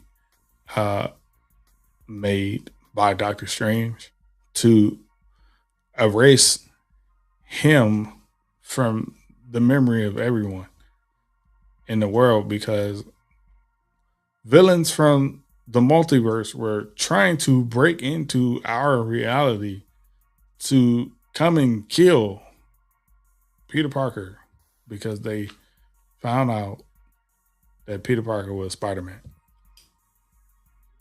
Peter Parker was Spider-Man.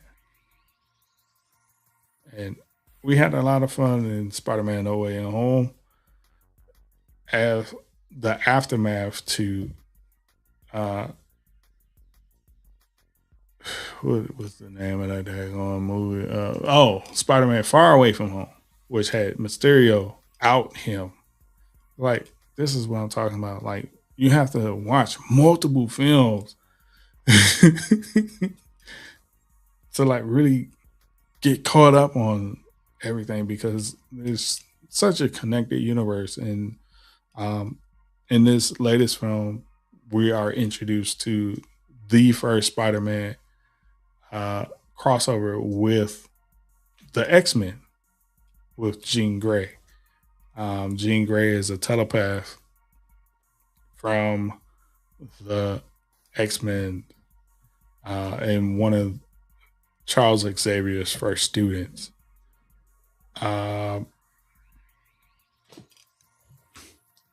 And man, oh man, to see her evolve her powers in this film, in this movie, from hopping from person to person only within a short distance to being able to target a wide radius and freeze people in place, kind of like Professor X was able to do. Man, oh man, that was quite interesting to see. And when she took over the minds of Mary J, MJ, and the Incredible Hulk, aka Bruce Banner, which that was some of the most visually pleasing parts of this movie. Oh my gosh. Man, Marvel outdid themselves on this with Sony.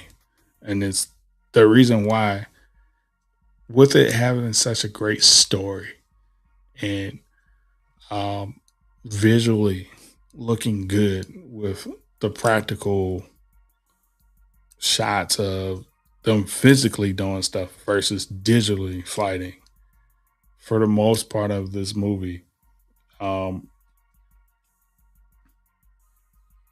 It's the reason why the movie has made over 2 billion worldwide.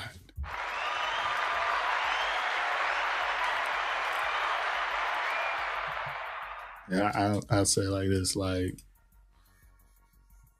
DC got a lot of world building to do to catch up to Marvel.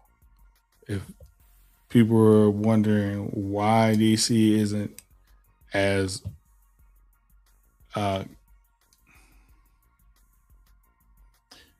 financially benefiting from their films, it's because they rushed it. Because they saw what Marvel was doing and wanted a piece of the pie. Their thing was just put people on screen and we'll make our money on that. Oh, they just want to see it. Just put them on screen. Don't worry about the story. It's like, no, you do that, you're asking for a disaster, because people, when they go pay their money at the movie theater, at the box office, they want to be entertained. Just putting characters on the screen and having them fight isn't enough.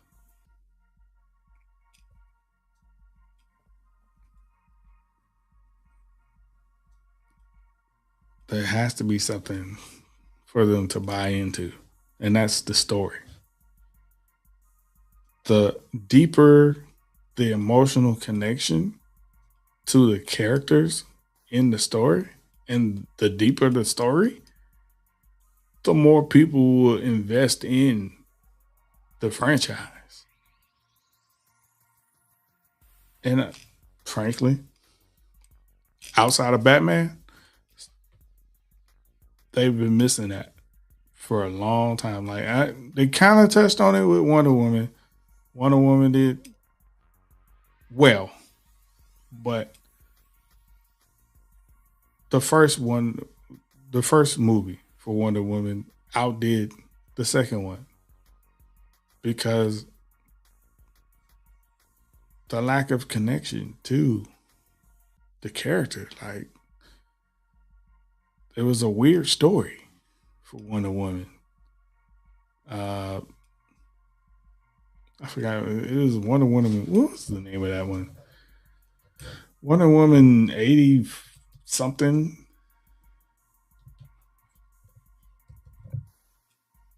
And I've been scared to go back and watch Wonder Woman's movie, the second one. Yeah, it's the 1984 back in 2020. I've been scared because the story was lacking. Like, and then, like, when I go back and watch other DC films like Shazam and Black Adam, you kind of see why they did somewhat well, because the story. When you look at the Flash movie was so bad because the story was so horribly put together. When we look at the Blue Beetle, which a lot of people don't recall at all, that movie being a DC film, the story was so lackluster. It didn't work. This is some of the things that people are saying about the Supergirl movie that came out this year. The Supergirl movie didn't do quite as well as Superman's movie because of the story. Like, although, you know, she the actress is likable in the role as Supergirl. The story was like, meh.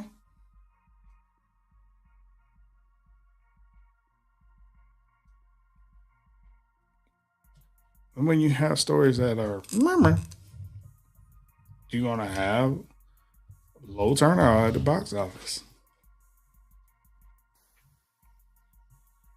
Hey, Dustin, I don't know if you saw the link I sent you on Discord. All right.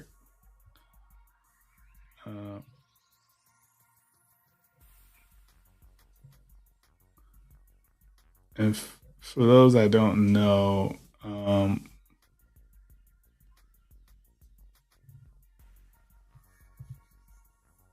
Discord link has been in the chat. It is our preferred way of disseminating connectivity nowadays.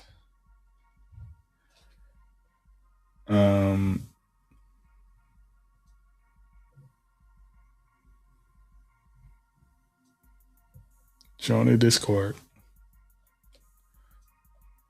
We're gonna make it worth your while over there.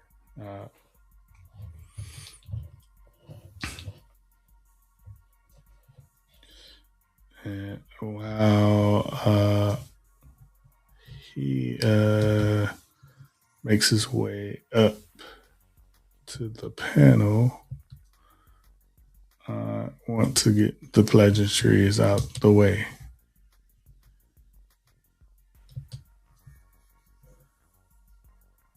I am Unveiled Vibrations, aka Mr. TD McCollum. You can follow me on Instagram and TikTok is where I mostly play.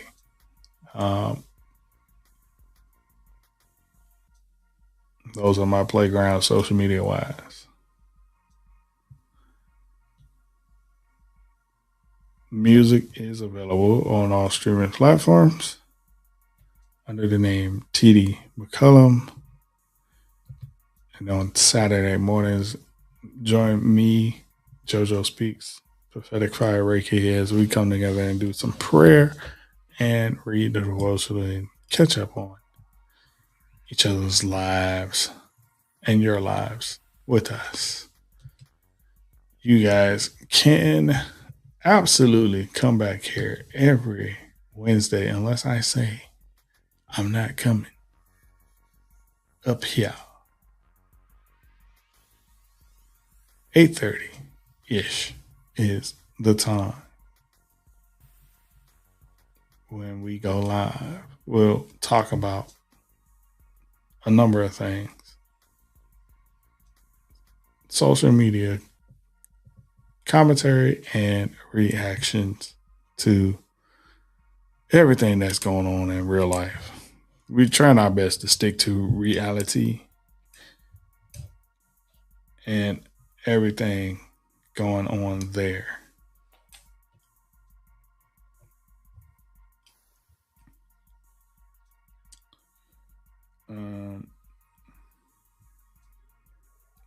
Man, oh man.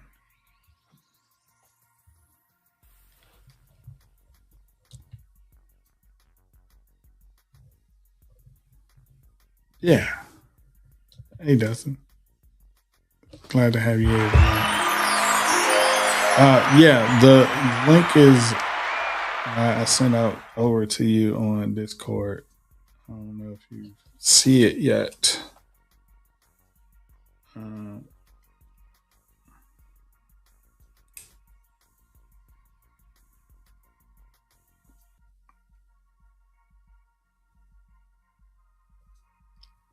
To join a panel,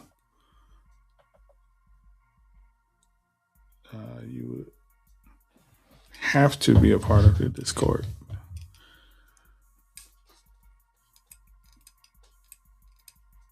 Or Instagram group.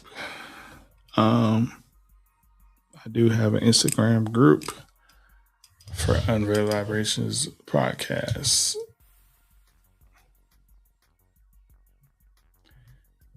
in which you guys could send links to me, and that's where I will draw from for the show and present all these egregious things that are going on around this world that make me scream.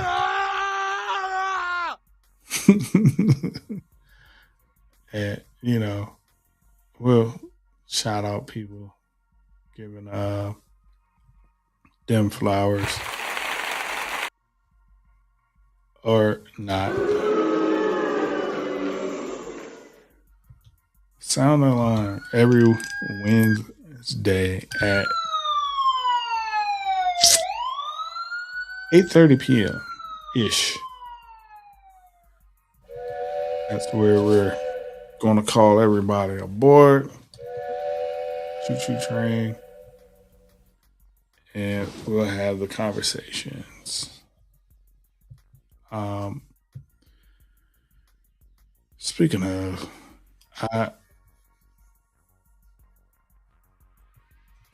Dustin is here.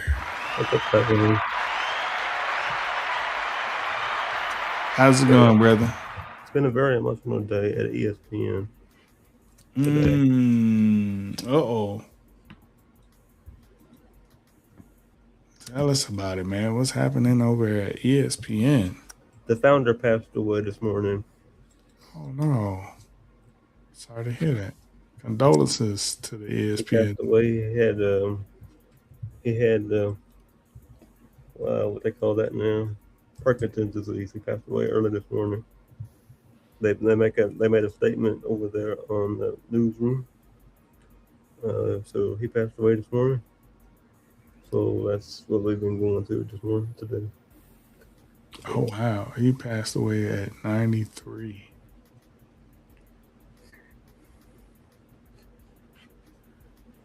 Oh, my gosh. Hang on one second. I'm going to bring that up.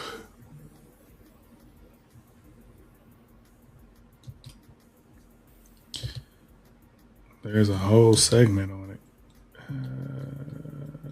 Get there. Do it.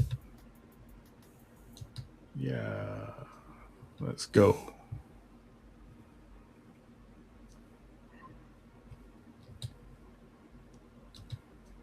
Wow.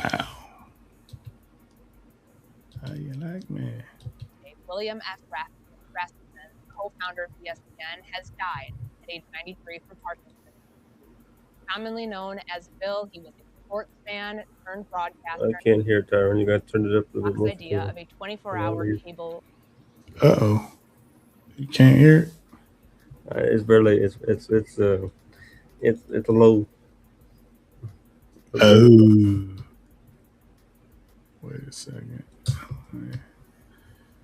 Sad news to report here on First Take. William F. Rasmussen, the co-founder of ESPN, has died at age 93 from Parkinson's disease.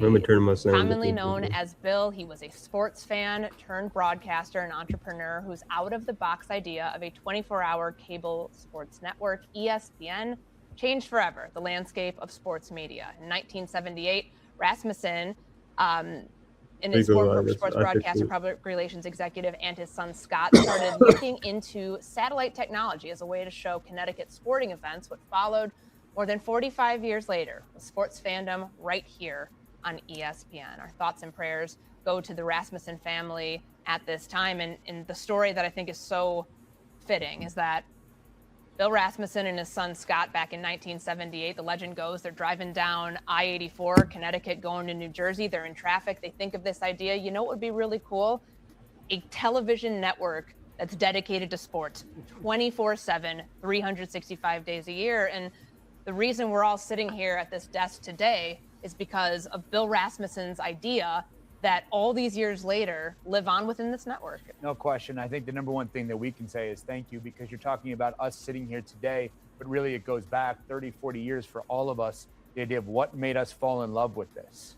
What made you two want to play professional sports? It's witnessing others doing it and lives being made better, and him using his energy as a person to lift others up and giving us that platform to just play around and watch sports. So thank you to Bill Rasmussen and his family. Yeah, I don't think they even could have imagined the impact it would have on like little boys and girls waking up every single day. I would turn the TV to ESPN just to watch SportsCenter or just to recap the night. Sports drove everything in my life. So thank you to him and his son, Scott. Thank you to Bill Rasmussen and his family. Forever changed our world.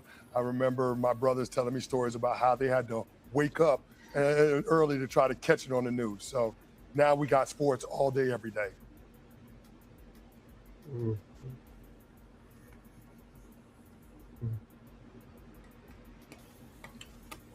Long day. That is sad to hear of the passing, but the legacy that has been left behind. Yeah. A sports network idea that was gifted to them on a car ride to have a 24/7, 365 sports network channel. I remember the first time I heard about an ESPN, when the first time they appeared on the cable network in my area, and watching basketball games from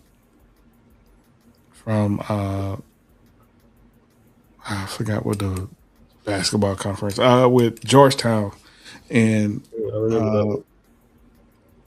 when I got to see all of those games on a main stage like that, because like for me growing up, I mostly watched stuff on regular antenna broadcasting, or heard about it via the radio or on the newspaper.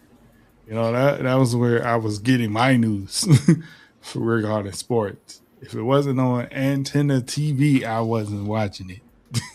I didn't know about it until it hit the regular news network. When shows like The Sports Machine with George Michaels was one of my favorites to watch on Sundays. Or late night Friday night with the replays, getting ready for the weekend of sports, like to watch that show and to then find out that there's a whole network that was birthed from it, that over the years, as someone that had worked in media as a videographer and photographer, I've had my fair chances of working with ESPN members at several football games. And I've loved that relationship that I've had with working with them, because there is a real family environment over there with them, and despite, some of the rumblings we might have heard over the years with different anchors coming and going with them, like there is a nucleus of sort there at ESPN. And that is because of the great Bill. I just wish I wish they would find a permanent host for ESPN First Take. Yeah, because the host that they had, she left, and then ever since she left, it hasn't never been the same.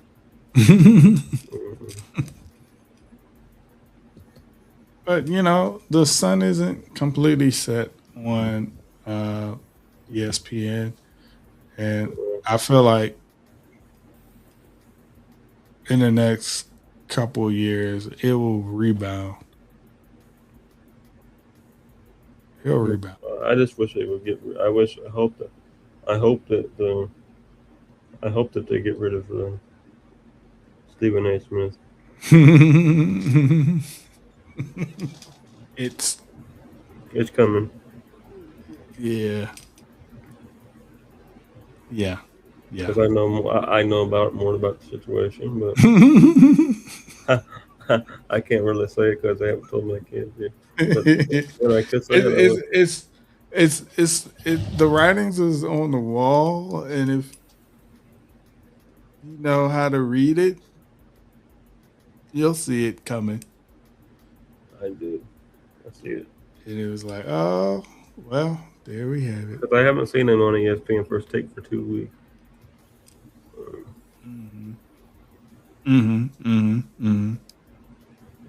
And you know, like I said, I do have inside tea, but I just can't.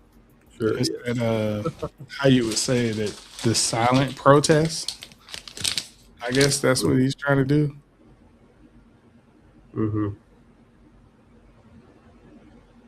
And you know, the absence,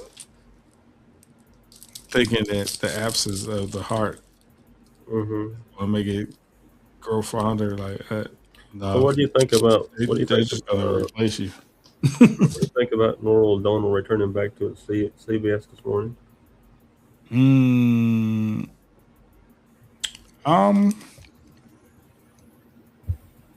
I'm optimistic. I'm not. Because I mean, it's CBS. Yeah. I mean, it is what it is over there. Yeah. They're going to do what they want to.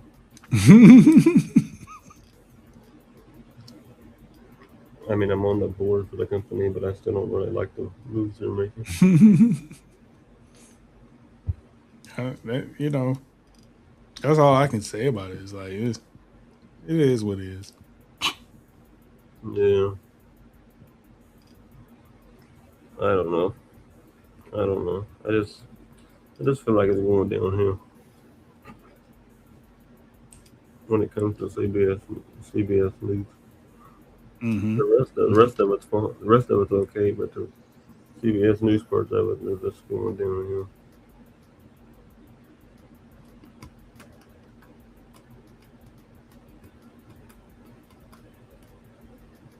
Yeah.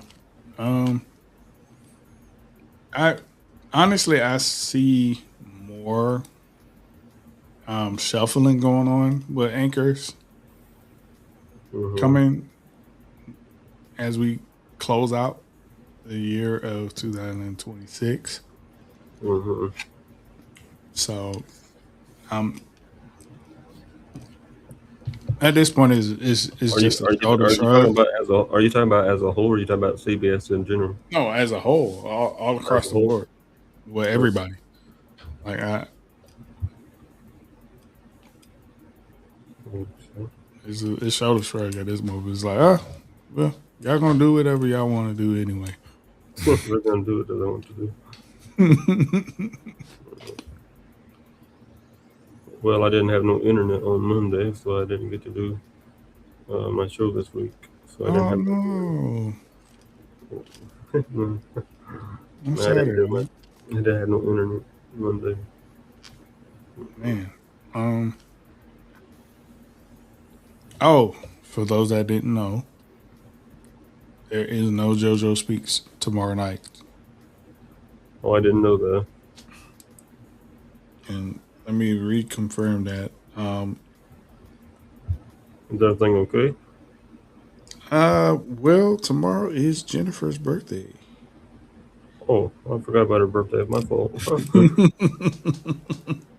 It's okay. Happy early birthday, Jennifer. Sorry about that. Sorry about that. Yeah, no hot topics and social commentary tomorrow night from JoJo Speaks. I guess everybody's just taking the week off. Everybody needs a vacation every now and then. Honestly, I thought about not coming tonight, but I decided I'll do it. Well, I do have a lot more changes coming to my schedule as well. Um, Tyrone Tyrone knows about the change. I shared about the changes about my schedule, and I do have some more changes coming down the pike. Yay! So, I mean, it's good change for me because it's bringing me closer to my best friend. Bringing me closer to my to my manager on TikTok. So not really, he's my best friend, but he's also my manager. So, and it's bringing me closer to him. So, like I shared last week, he's basically what's keeping me together right now.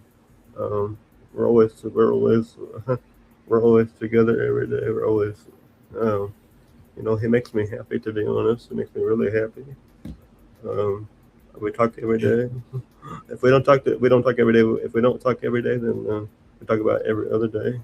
But we try to do our best to talk every day. And some things have to change in life. I don't really like change, but some things are for the better, Tyrone. And you know what I mean? As change goes along, we just got to take it as it goes. But I did announce it last week. Jeremy Bryan is really keeping me close to him. He knows a lot more. I told him a lot more last week. I had a major health scare on Saturday, and he kept me together on Saturday. He really did. My doctor has not been renewing my medication, so I have been off of my medicine for 3 days. So my medication, my doctor left, and they're not giving me any more. They're giving me a runaround for my medication. So so he's seen me at the worst. I was at the worst last Saturday, and I won't go into detail about the situation, but I was pretty much close to just giving up, Tyrone. I was close to tired of fighting these people, and if it wasn't for him, I wouldn't be here right now. I'll just put it that way. And I love him very much, and I don't know what the future holds for anybody, but my future holds being closer to him, being with him more often. So I don't know what's gonna change, but I know something's gonna have to change. Yeah. So he's been there for me since I announced it last month that my other friend passed away on July 4th. I shared the story here on this show, and I still think about him every day. But my life has to continue forward. I know he would want me to be happy, and it's my life has been kind of flipped upside down this year, to be honest. With everything going on, and I think that things happen for a reason. But he's basically the one keeping me together right now, and I don't know what the future holds. Yeah.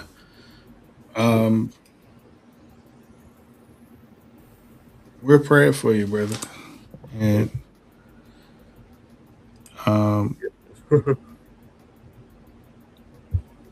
we got you, man.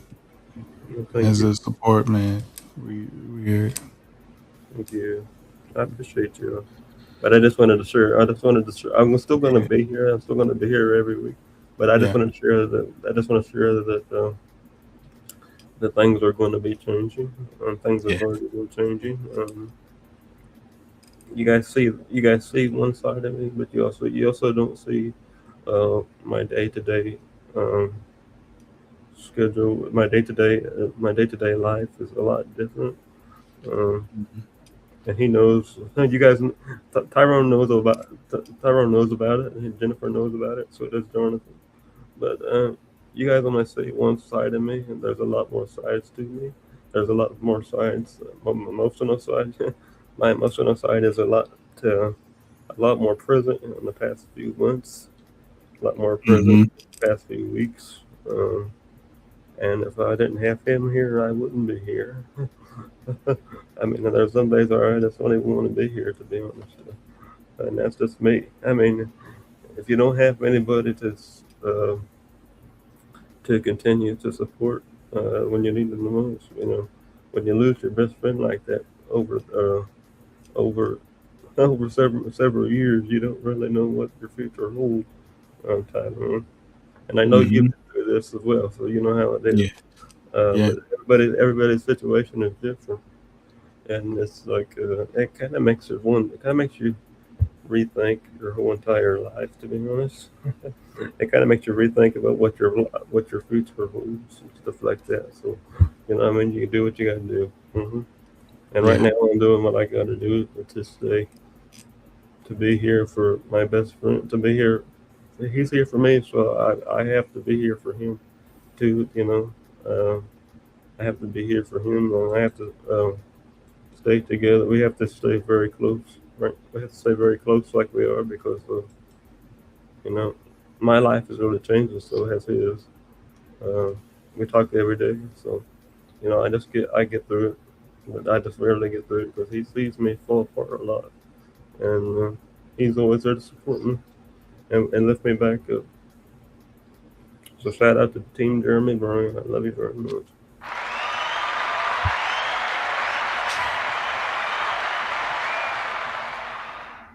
And, for those that are out there that don't have the support system, we're here for you. The Faithful Warrior Ministries family is here to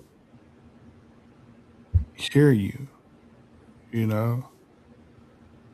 to encourage you, to pray for you. This is why we come together every Saturday, because we know life is rough, and it's a daily battle. It's a daily battle. It's a daily battle. And, this is one of the reasons why we enacted the Discord, so we can have that connectivity in the community to be able to talk when it's needed. So check the description of this video for the merchant. If I can just say something. Yeah. If you have thoughts about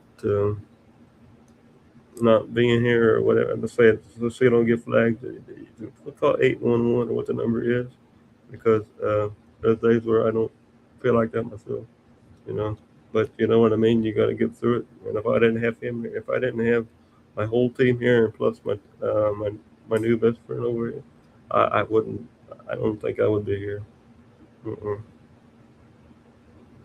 And that's the honest truth, because that's the way I've been feeling this week, and that's the way that I've been feeling since Saturday. So Saturday was a really rough day, but you just gotta get through it, even though it's hard to get through it, and you feel like that you don't have the support. You do here. We all have the support over here, and I also have the support from him as well. I also had the support from my whole entire team, but it's just it makes a whole life change. If you need to reach someone, simply just dial 988. You can also text 988 to reach a lifeline. There are people here that want to help you. make it through this season.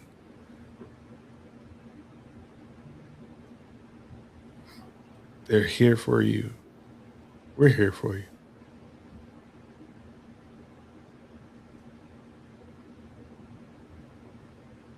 I want to thank everyone that had joined us this evening for the show. Shout out to JoJo Speaks, Auntie Robin, Miss Kim, Lady Virgo, Justin Butler, and all of you that are on the replay. Already ended on an emotional note, but I've been emotional all week, so I apologize. Emotions are high at this time because of what has been going on in this country, and we have to stick together to make it through. Thank you. Thank you for saying that, Tyrone. Shout outs to the people featured in this video. Keith Lee, the political girl on, as well as the Shade Room and a few others that were featured tonight. Appreciate y'all for y'all reporting. Appreciate y'all for sharing these people's stories and getting the word out there about everything that's going on. Special shout out to the Modest Touch and that crew over there, man. They've been working really hard and really, really, really giving us the news and constantly updating us on what's going on, because mainstream media is too scared to report on these things. And it's up to us socially to stay tapped in with each other. And stay tapped in over here at Unveiled Vibrations with us and Faithful Warrior Ministries. We will see you guys next week and this Saturday. Bye.